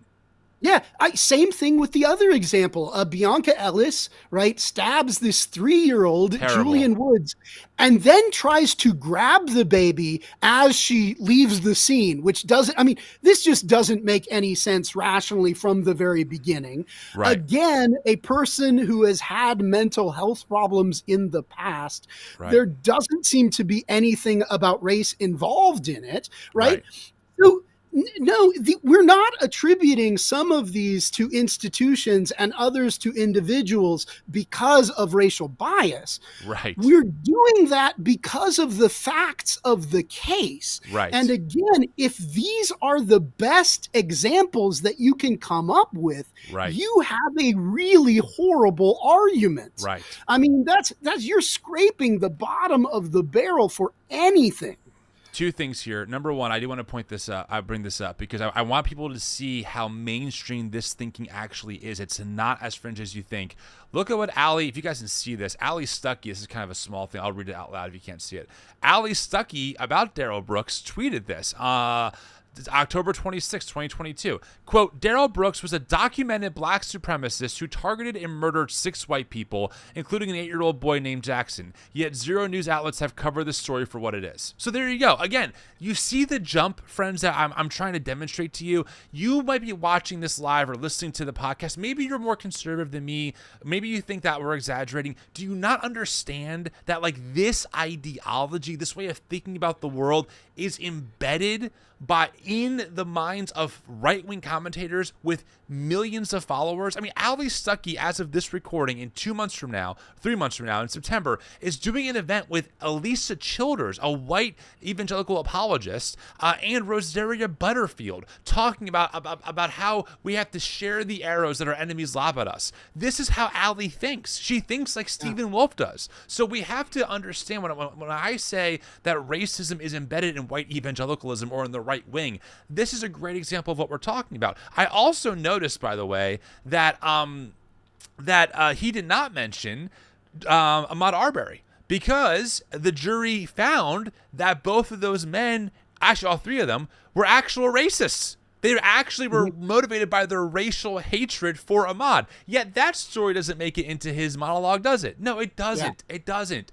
Man, it's so infuriating watching these people pick up random anecdotal horrible tragedies. I don't want to minimize that a family today is missing their 8-year-old and a mother's missing her 3-year-old. Like that, man, I want to cry thinking about that. I'm a father. I get that. But to take tragedy like that and say, and therefore, black people are just targeting whites and no one's talking about it, is literally how fucking propaganda works. And it gets me so angry to see them use this stuff and twist it in ways that commit so much more harm. It drives me bonkers. That's why I said fuck, because I was angry. Okay, we'll keep going. The Western civilizational ethos can be characterized by maximal openness to outsiders. Our civilization being nothing distinctive in itself, but a universal human space for any and all outside of it. And we as Westerners, as those who must embody this ethos, must likewise be radically open, to the point of being nothing distinctive in ourselves, having nothing of ourselves to self-affirm, be proud of, to recognize as uniquely ours. So great is the Western malaise that we are great only insofar that they become great. We must decrease that they might increase. Our only good is doing good to the non-Westerner. And so our confidence, our self-worth, our meaning is tied up with those extra nos outside us. We live vicariously through the self-affirmation and the confidence of the other. In this sense, we are dependent on the non-Westerner to be good, on our self-assurance and confidence. We live through them. When humans have nothing of and for themselves, they find it from others. This is the function of the great white gaze, is a desperate and pathetic attempt to feel human. Wow. Okay, so again, I'm tired, Kevin. Again, he drops a Bible verse when describing the position that he hates, right? I mean, I hear echoes in here of like 1 Corinthians 4:10, talking about we have become like the rubbish of the world, the dregs of all things until today. Paul's talking about how the Christian is supposed to inhabit the world, right? The idea of being for the other seems pretty basic to Christianity. And he even cites, right, from John 3:30-35, I must decrease that they might increase. That's actually about like Jesus and the Holy Spirit. But why does he only use Bible verses when he's describing a position that he hates? This is just mind-boggling. And that there are ostensibly Christians in the audience that are not recognizing that this is a problem. Is just, I don't know. It's amazing to me. Well, what kills me is that these people, these men, are sitting around at this event put on by New Christendom Press, pretending that somehow they're intellectuals. Somehow, like, they just have it all figured out. They understand the Bible and they understand how humans, civilization works and the importance of maintaining Western civilization because of its supremacy. It's like you're actually so anti-intellectual and you're so ignorant, but you're so arrogant and prideful. You think you actually know what you're talking about. And you don't. Yeah. I mean, I guess you do in the sense of you're doing a great job participating in the generations of supremacists who have come before you. So I guess, applause for that. But like, you're so backwards in how you're thinking. It is shocking that you just don't, that maybe it's not shocking, but it shocks me that they don't see it. Yeah. I mean, you just think about his claim there at the end that a person who has nothing for himself must find the good of himself in the other. And it's like, hold on, if you go to an evangelical church on a Sunday morning, won't they tell you that you should realize that you have nothing for yourself. And so you must find yourself in the good that is God, in 100%. Jesus, right? 100%. But here, it doesn't register to him. This is, and he says, it's a pathetic attempt to be human. And I'm just like, I do you not get that your own position is incoherent at that point? It's just mind-boggling. Kip says, biblical scholar here, Reformed theologians tend to make the worst textual specialists and exegetes. I agree. Friends, Kip, I'm not sure if you're kind of coming in and out of the live. Cool if you are. But I shouted out your channel earlier.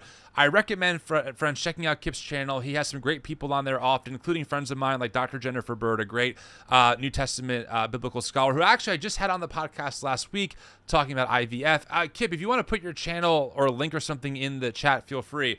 You're doing great work on topics of like slavery in the Bible, so I recommend that. But the more I'm not an academic or a biblical scholar, to be very clear, but the more I do this work and get the privilege of talking to folks like you, Kevin, and other folks who are in this world, the more I'm like, yeah, you're right. This isn't really adding up. These are really bad takes. So, all right, listen, I know time is getting short. Let's keep it going. Let's get through this. Appreciate you all being here. Remember, we are splitting all super chats with Kevin, so bring them in. Let's give Kevin a good send-off for doing all the work and research to make this happen. Here we go. But let's focus back on America. Okay, the post-World War II order brought in a new history of America, one that emphasized the U.S. as a nation of immigrants, a nation for any and all who will affirm the liberal propositions. But this narrative is false. The post-war period is an era of myth creation, the never again ethos, which rose to dominate after the aftermath of World War II, required that the political left and right affirm a new narrative of American history. In the U.S., this story is centered in part around two seemingly contradictory ideas: that the American political tradition is racist or contains racism and is marked by radical openness.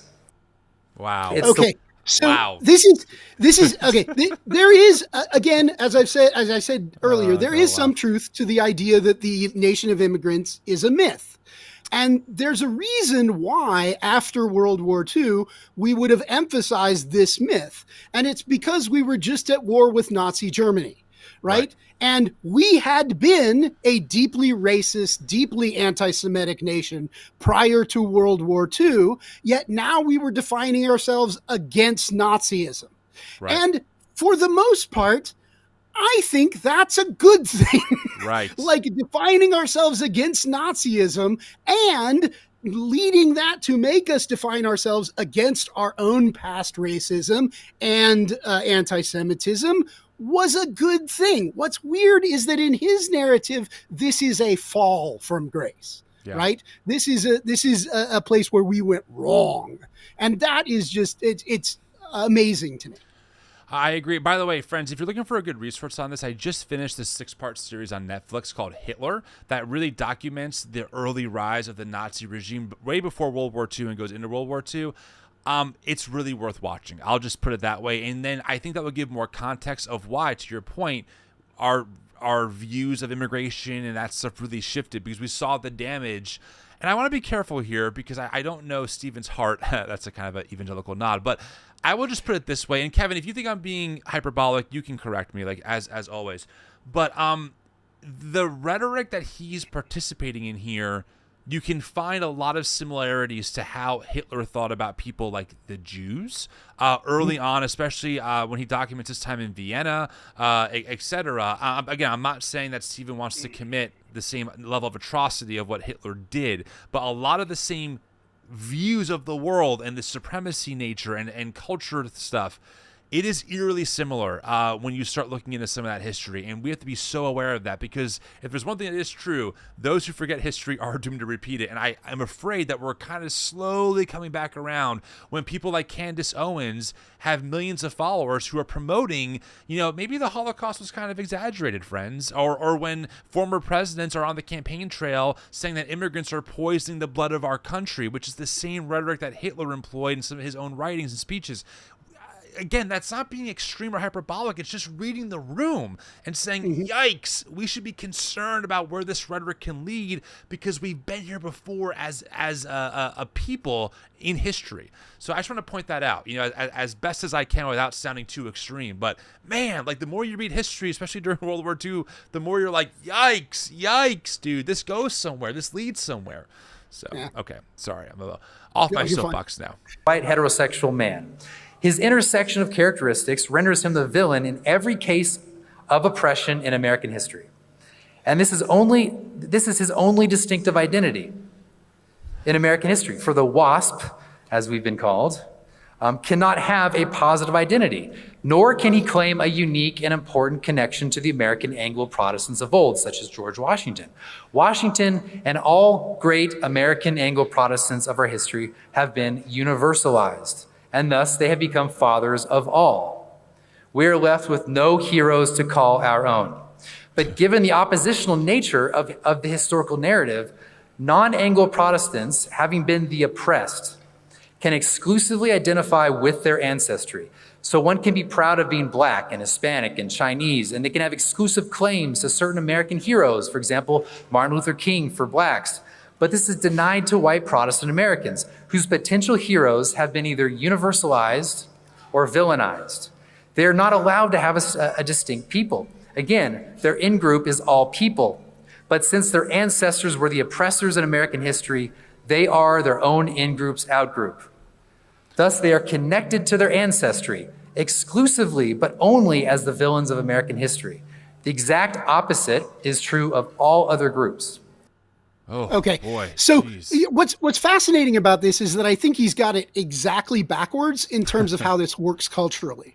So yes, there is a tendency to universalize white heroic figures from the past, right? Yep. But what that does is it doesn't get rid of their whiteness. It suggests that whiteness is the norm for the society. Right. I mean, this is why social studies have shown that, like, biases against Blackness are experienced by all Americans, including Black people. It's because our media universalizes and puts as the norm those white figures from the past, right? And so when you do studies of white children, right, they tend to think beauty as associated with whiteness. Right. Why? Because those are the universal examples of beauty that we give. And then we have particularized examples of beauty for Black people. That's right. Because they can't quite be up to the standard of the white universal standard. Now, what's weird is he's redrawn this narrative as if it's anti-white, when really it's normative whiteness. I mean, it is exactly what puts the white standard on our society. That's right. And it's exactly why we need to emphasize people like Martin Luther King Jr. so that minorities can see examples of people that look like them that are national heroes. That's right. And he's just made this into a story about how white people are oppressed because the culture is stealing our heroes from us. It just doesn't fit with what is actually happening in the culture. I mean, not to mention. Oh, sorry, I cut you off there. I didn't mean to. Yeah, or what social science shows. I mean, it's just it's a fascinating rebranding of, again, a lot of data in a way that supports a racist conclusion. Well, it's so funny every MLK Day watching all the white evangelical churches be like, oh, we love MLK. When like if these same people were born in the 70s, 60s, they'd be like, no, he's a radical Marxist who's trying to destroy the country, right? So it's like you can even see how again, like whiteness appropriates all the time things that it hated a couple decades ago. Like you can see this all over the place, right? So I totally agree, and I think you actually gave a great example of how when we talk about this term whiteness, we're talking about exactly what you said, bro. Like, what is the standard, right? How do we think about beauty, and what is normalized and what is kind of like the exception to the rule? That's what we mean by the idea of whiteness here. And I forgot who said it. This is not my idea, but I'm going to butcher the quote. But essentially, whiteness is invisible to so many people, and then but once you see it, you see it everywhere, right? And that's really the case. Like, I grew up in this world my whole life, right? I just didn't see what I couldn't see. But now that I'm getting eyes to slowly see more and more, I'm like, oh, this is actually everywhere. So that's a really important point. Also, I want to say, Michael Beverly, $100 super chat. That deserves an applause. Hey, thank you so much. Again, friends, like I said many times, we're splitting all super chats with Kevin to make sure that he gets support as a way of saying thank you for all the research he's done. Friends, please consider giving this video a like if you have not given it a like yet, because likes let YouTube know, hey, people are enjoying this video. Let's send it to more people in their recommendations, and hopefully more people come in to watch it. Okay, friends, we are almost there. I know it's been 2 hours, 15 minutes. I don't know how you live streamers do this all the time. Because I see Kip's videos, sometimes they're 3 hours. I'm like, dude, how do you go? My head's already hurting. So let's wrap this bad boy up. Home stretch. Let's do it. Here we go. Now we have to recognize that the turn against the WASP is kind of a dark irony. For there's truth in the myth of American openness. Americans have always been remarkably open and welcoming relative to the rest of the world.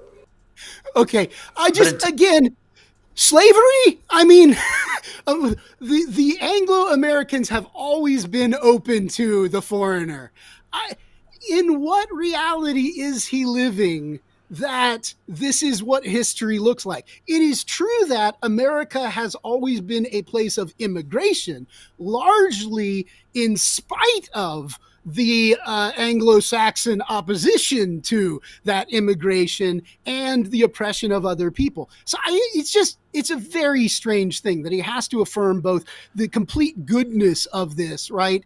And pretend that there's never anything bad that happened. No slavery, no anti-immigration really sentiment, amazing. no racism. I mean, yeah.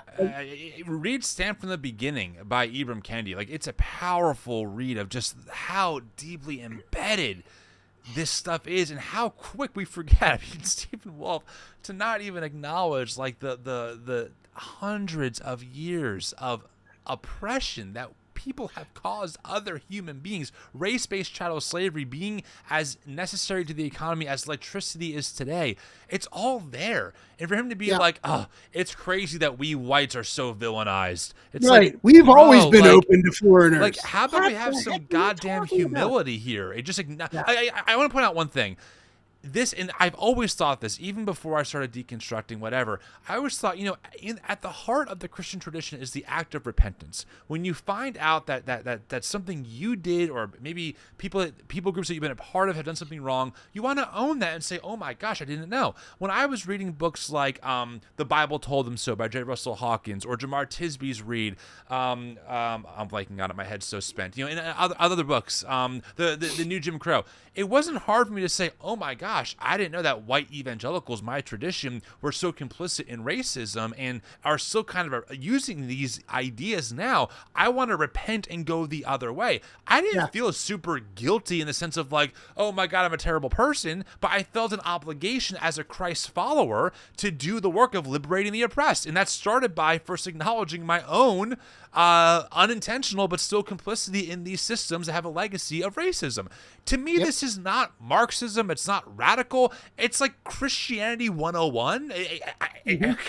This is not a crazy thought. But for Stephen, it's so interesting watching him try and claim that he's standing on the most Christian position that actually is the most antichrist in nature. It completely blows away loving your enemy, bearing a cross for your enemy, putting the other ahead of your own interests. Like, it just spits in the face of even some pretty classic evangelical teaching, let alone broader historic Christian streams. It's wild to me.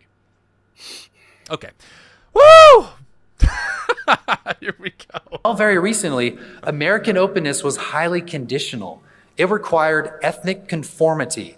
Indeed, American openness traditionally was not the toleration of radical difference, as many conceive of it today. It wasn't radical toleration, it was radical conformity. Foreigners became natives by becoming like the natives. American openness was the belief that foreigners, or at least their progeny, can assimilate into the American ethnos, namely into Anglo-Protestantism. There it is. Okay, now Now, note, he spent a lot of the earlier part of his speech trying to convince us that foreigners cannot acclimate to a new culture, and thus we should have no immigration. And now he's going to claim that America has always been open in a way that allows you to conform. And what's the reason for this incoherence in his position? Well, he wants no immigration, but he also wants anybody who disagrees with him that is already here in the United States to conform to his perspective. Yes. Right? And so he's got to embrace this incoherence that foreigners can't actually accommodate themselves to our culture. That's why we shouldn't let them come. And any foreigners that are here can accommodate to my position, and so they should. 100%. Right? It's double speak, but he's got these two positions. It makes sense if you are right in a de facto multicultural condition that you want to impose this kind of race-based Anglo-Saxon culture on. So 100%. My mother just called me. That's why everyone heard that ringing. So sorry, Mom. I'm busy owning Christian nationalists on the internet live. Okay. Great observation. And don't forget, I mean, wait, I had a thought. Oh, yeah. I mean, earlier we shared a clip of Stephen Wolfe, the same guy we're looking at now, saying that, under his world of Christian nationalism in America, blasphemy is punished. He's all for blasphemy laws. The atheist is put in jail. Women don't lead. So exactly, like it's all about everyone circling around and being assimilated into his perspective of how the world should function. All right, here we go. Contrary to popular belief, there was an ethnic basis to American identity during the founding, which endured well after it. Well into the 20th century, there was a dominant ethnicity. Furthermore, solidarity around this unique American ethnos was necessary to maintain America's universal principles. Ethnic particularity ensured the survival of our universal principles. In other words, culture undergirded the viability of the propositions. Okay, now note, those propositions are supposed to be for universality, equality, altruism. But at this point, the ethnicity that he's put forward doesn't actually support any of those propositions. So again, his position is just incoherent. He's claiming to support a set of principles that his own position gets rid of. Yeah. That's good. Keep it going. So historians, very famous historians like Alan Gelzo and Gordon Wood, they've separately argued that the Great Awakening was sort of the initial cause of a type of ethnogenesis. It was called what Eric Kaufman, as I referenced him earlier, he calls it the early stages of a British American self-consciousness. So the Americans at the time of the founding, they considered themselves part of the British political tradition. For example, in 1774, a document called Declaration and Resolves by the Continental Congress, it sought the recognition of their rights according to the immutable laws of nature and the principles of the English Constitution. They declared their rights as Englishmen, as their ancestors in like cases have usually done for asserting and vindicating their rights and liberties.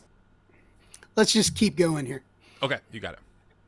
Among the founding generation and well into the 20th century, Americans affirmed a sort of Anglo-Saxonism. You don't read this in most textbooks. Of course, Anglo-Saxonism is more myth than fact, but it speaks nevertheless to the idea of an intertwining of ethnicity, ancestry, and American principles, and was affirmed even by those who insisted on the universality of those principles. Okay, Eric, So a couple of things here. Number one, the idea of an ethnogenesis at the Great Awakening, if he means an ethnogenesis as white Protestant, that's going to be complicated because the founding fathers are, members of Unitarian churches. They're deists. They're not a whole bunch of Protestants that are putting together this nation. So again, this is a mythology that he's putting forward here. The other thing that we ought to say is that you don't find Anglo-Saxonism in textbooks because we have another word for it. We call it racism. It's not a secret that anybody's trying to hide. Right. Why he's going back to the founding fathers and treating them as if they are, infallible sources. Totally.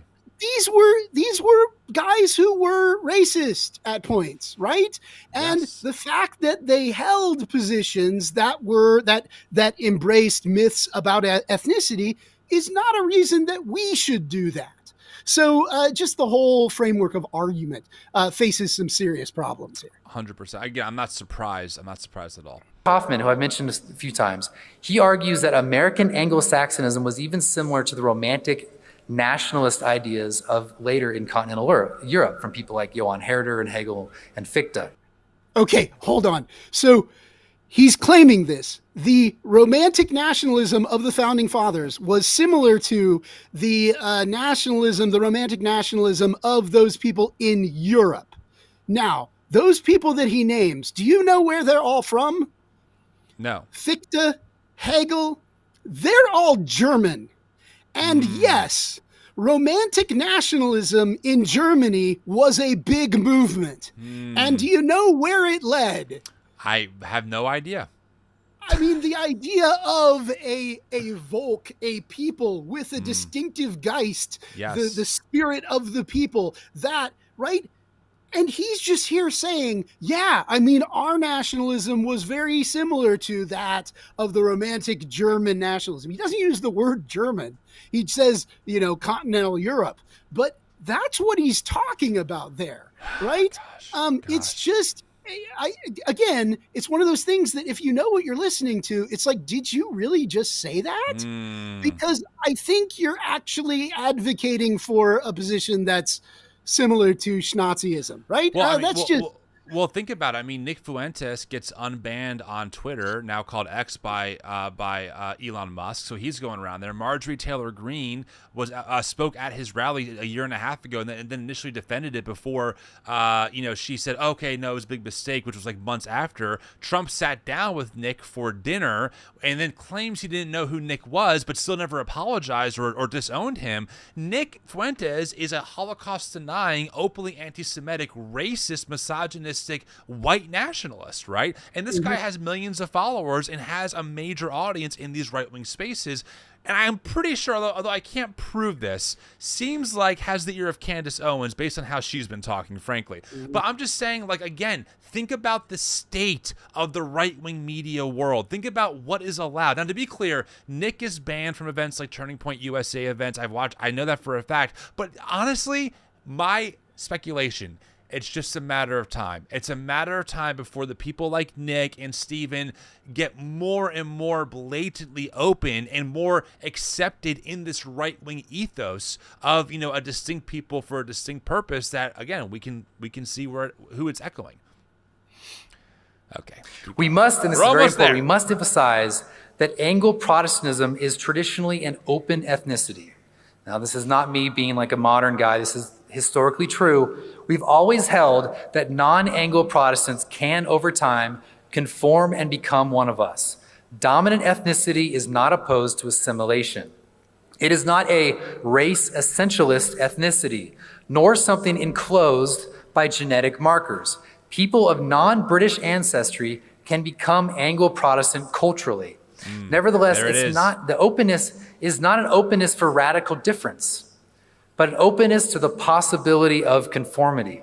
American openness says this is our homeland, and we welcome you on the condition of conformity. That's right.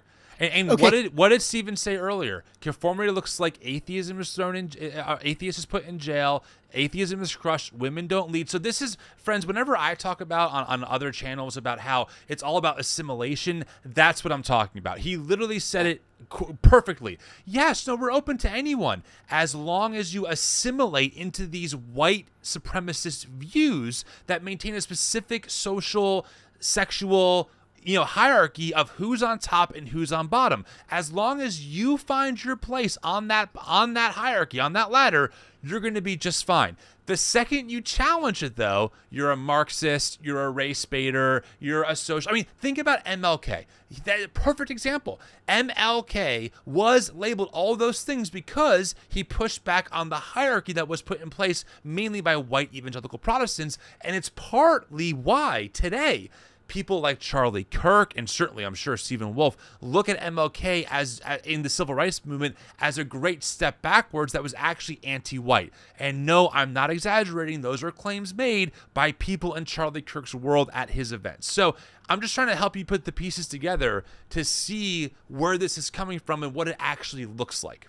Right. I mean, this is his big "I swear I'm not racist" moment, right?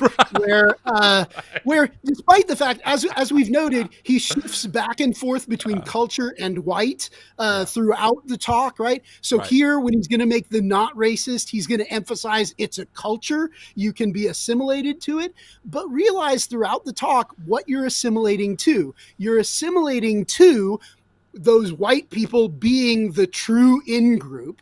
You're assimilating to defending the place of whites in a position of power in society where there can't be targeted spending to help other people who have been oppressed. That's what you're so while he says, yeah, I mean, you can assimilate to this culture, what you're assimilating to is a culture that puts the position of whites above everybody else. That's right. Right? That's right. So, and by the way, will not own the mass genocide that they commit, the mass slavery that they commit. They're not going to own that. They're going to literally, the term whitewashing exists for a reason. They will literally whitewash the reality to maintain the status quo. But I'm sorry to riff on this, but I have to. This is what colorblindness does. When people say they don't see color, they might not know this, but colorblindness was actually formed as a second kind of pushback to the anti-racism work of the 60s and 70s, when people said, well, how about we just say we don't see color? And what that does is it actually freezes the status quo in place, right? Because then once you bring up, oh, well, black people seem to be oppressed. Whoa, guys, we move past racism and seeing color. That's why this language is so detrimental. And we want to give you the eyes and the ears. So when you hear these terms, I don't see color, or when you hear things like, not all cultures are created equal, you understand what they're actually saying. They're actually loaded statements to maintain the status quo where certain people are on top, especially white men, mostly, and then women are kind of there. And then, of course, as you get down the racial hierarchy, etc., it gets lower and lower and lower on the pole. Yeah, and in this case, he's not even saying we've overcome racism. He seems to be saying we never actually were racist, right? We dominated other cultures because our culture was better. That's right. And it wasn't really racism ever, right? Those people ended up as slaves because they lived in defunct cultures. No, that's exactly right. So I mean, that appears to be the position that he's representing, which is so deeply troubling. 100%. We're almost there, friends. Still, we must recognize 3 minutes. that in general, 20th century immigration, including Ellis Island generation, has been overall bad for this country. Indeed, our sprawling bureaucracy, rooted in FDR's New Deal, came largely from the Catholic European immigrants' preference for the welfare state. As shown earlier, immigrants do not shrug off the values of their ancestral homeland on average. And those who have strong family values will still vote for welfare programs and social services over universal moral concerns like abortion and homosexual marriage. When your heart is planted elsewhere, your main concern here is for the things of the body. Foreigners, they tend to care more for the social services and the things that essentially free stuff than they would about the sort of national greatness that settled hearts would desire. Insane. I mean, okay, it's fascinating that care for the unborn is a universal concern. Care for the poor is not, right? This is the care for the poor apparently is something that immigrants brought us, and the evil Eastern European Catholic immigrants again, going back to very 1800s rhetoric in anti-immigration stuff. That comes in, which of course also entirely ignores the reality of the social gospel, of Walter Rauschenbusch, of Hull House, of this, the whole, because he doesn't even the early really Wesleyan tradition. Yeah, totally. the social holiness tradition, Right. because of course he doesn't even really mean white Anglo-Saxon Protestant. He means white Anglo-Saxon evangelical, That's right? right. Mostly Calvinist is what he's That's right. talking about. That's right. So, That's right. so yeah, I mean, and this is what I meant at the beginning when I said saying that he's a white supremacist is actually thinking that he's more tolerant than he is, Yes. because right. There's whole groups of white people that he doesn't think that Right. should be Oh included yeah, in people this. like us, white progressive Christians, so to speak, or however we are going to identify, are going to be totally on the chopping block here too. It's only a matter of time, So that's a great point. All right, friends, home stretch. I know I've said that for a while here. We got 2 minutes left. Let's get through this and we'll wrap it up. Thanks for being here. I mean, wow, 2.5 hours in. But you know what? Frankly, this is why we do this, because it takes time to really unpack and help people understand what's actually behind all of this. So here we go. Since Ellis Island, immigration was white immigration. The old America, the America of the old right that opposed the New Deal, is not a white thing. It's not a white thing, but is a distinctly American Anglo-Protestant thing, which is white, generated on these shores by a particular people. I'm not interested in white nationalism, nor limiting immigration to white people. White immigrants today will join the white Catholics in voting for Democrats. Doesn't matter where they come from. They're going to vote for the Democrats. Rather, old America lives on, albeit imperfectly, among white evangelicals who, as a voting bloc, remain the lone bulwark against the complete destruction of old America. Wow. I mean, he just said the quiet part out loud. He just actually proved all the points that we made. Yes, white evangelicalism has been one of the greatest proponents of racism and supremacy in American history. And Stephen goes, they're our last great bulwark to protect Western civilization. Thank you. You know what, Stephen? We agree. We totally agree. Like, exactly. Thank you. Yeah. No, this is, I mean, it is really phenomenal that at this point he's denying being a racist because that's too broad a group. Right. I mean, because that's too many people to allow in. And again, realize those principles that he claims he's defending, universalism, egalitarianism, altruism, the things that he wants to claim are true American principles. Those are the things that evangelicals are standing for today. Right. It just, I mean, again, it flies in the face of the actual political positions taken by many evangelicals and the ways that they leave behind those ideals. And it's just an incoherent position. It's mind-blowing. All right, let's wrap this bad boy up. Let us further recognize that we are a Protestant people, which makes America a Protestant country. Oh, my gosh. And so we must act in public as Protestants again. You can't forget that mythology. We must be Protestant academics, Protestant politicians, Protestant ethicists, Protestant intellectuals, Protestant voters. We must restore our confident responsibility for the America that is ours. We must shrug off the Stockholm Syndrome-like admiration we have for Roman Catholic and Jewish thinkers, who themselves are minorities, actually, within the Anglo-Protestant majority, who have dominated movement conservatism, and they've predictably been unable and largely unwilling to stop the slide of progress. To make America great again, America must again become explicitly and confidently Protestant again. Yeah. I mean, for the record, it never was. Our Constitution is incredibly secular, like incredibly so. Where do our rights come from? We, the people, not from God. Yeah. And the founding fathers were not exclusively Protestant. Again, deists, universalists, like there are lots of different options there. Wild. This is a mythology that he's pushing. But he says, right, you can't have Jewish or Catholic figures as heads of conservatism. Why not? Because they would have to include themselves. And he doesn't want them included in the in-group that he's actually looking for, right? Totally. Also, he's not talking about Protestantism because he's excluding, right, the Methodist Church, the ELCA, for sure, the PCUSA. Totally. He's not. Every Christian nationalism has been narrowed to Protestant nationalism, which has been narrowed to white evangelical nationalism, which is narrowed to white nationalism. I mean, this Anglo-Saxon white nationalism.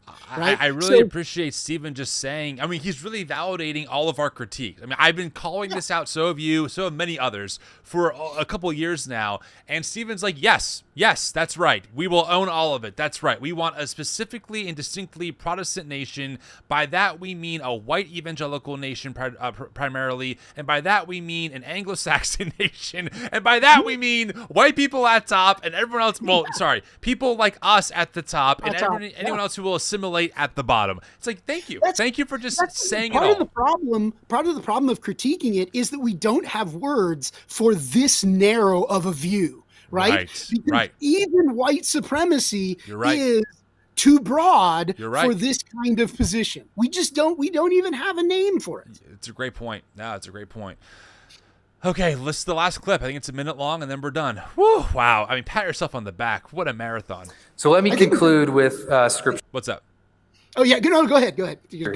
Revelation 7:9. After this, I beheld, and lo, a great multitude which no man could number, of all nations, kindreds, and peoples and tongues, stood before the throne and before the Lamb, clothed with white robes and palms in their hands. So let me ask you a question.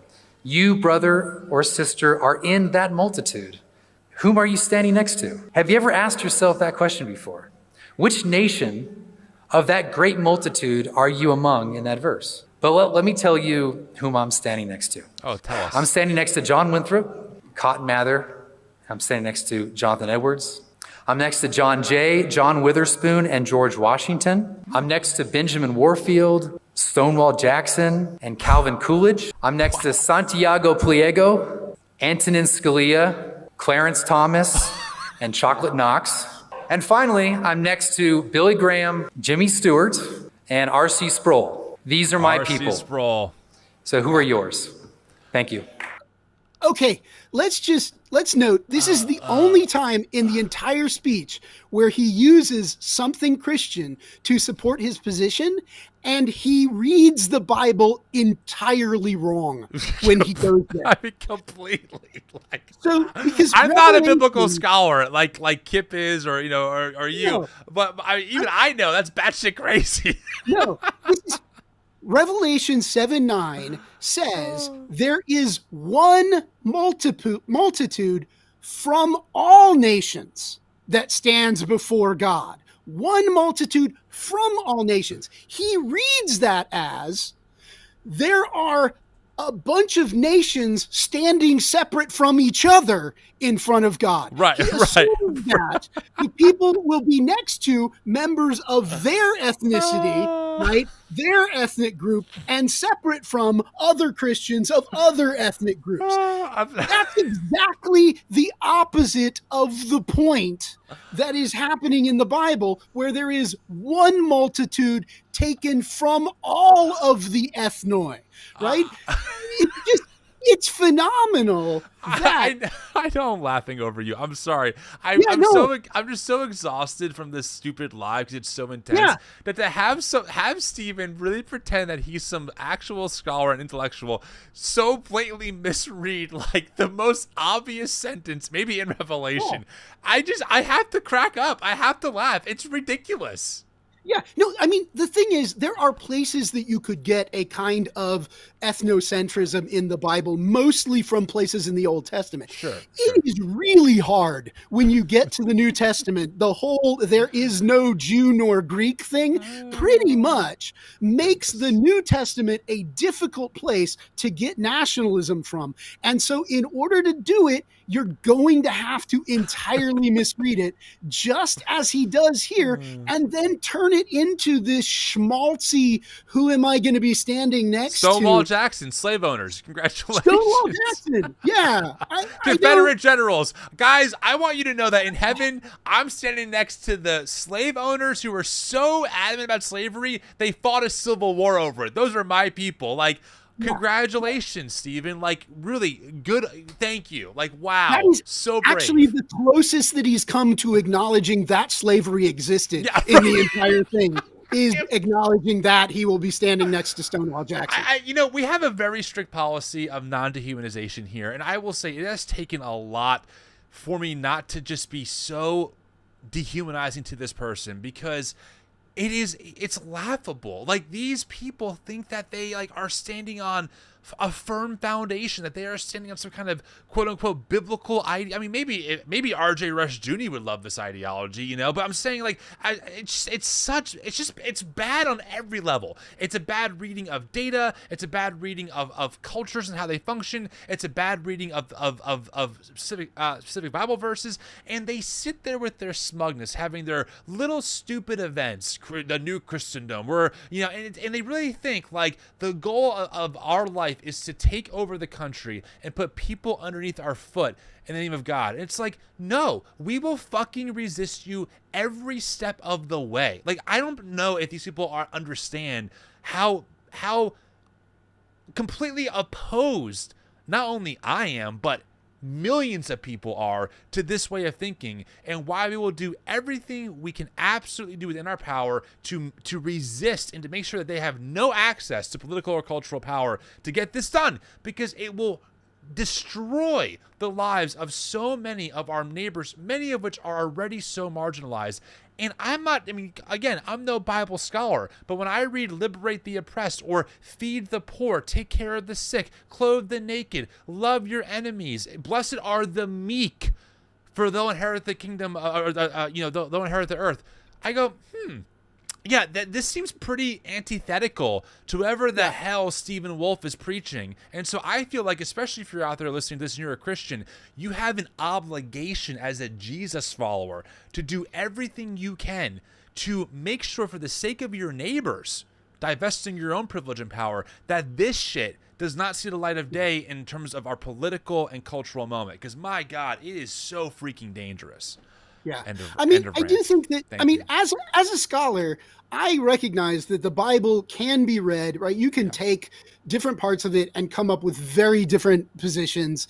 There's lots of different, but this is literally a position where, in order to get to it, you have to misread things. You in order to come up with this being Christian nationalism, you're going to have to make moves like he does in this last bit, where you're going to have to read things out of context against what they have meant in their original context or the context of the broad Christian tradition, right? 100%. And it's just, it's scary that it's out there. It's scary that these people actually have political power, and it's disturbing. Unfortunately, that's the world we live in today. But all the more reason to resist.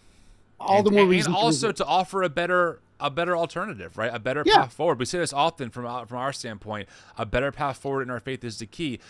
People have and will continue to use the Bible either as a weapon of oppression or a tool for liberation, right? We have the choice here. Because we know this, so it's important that we really think about what are we actually advocating for from our religious tradition. That's so important. Kevin, you've been with me now for almost 3 hours. That's longer than my wife has seen me all day. It's almost dinner time. So I really appreciate you coming on. I know that people probably are tuning in maybe now. Can you just plug all of your channels again so folks can follow you? Yeah. So mostly I am over on TikTok. Just search for Kevin Carnahan. I come up. I am a professor at Central Methodist University, but you can't plug in there unless you're going to come and pay tuition. So mostly at TikTok these days. Awesome. I love it. Kevin, thanks for being here. I really appreciate it. I'm sure I'll see you back on the live in a few weeks for something else to go through.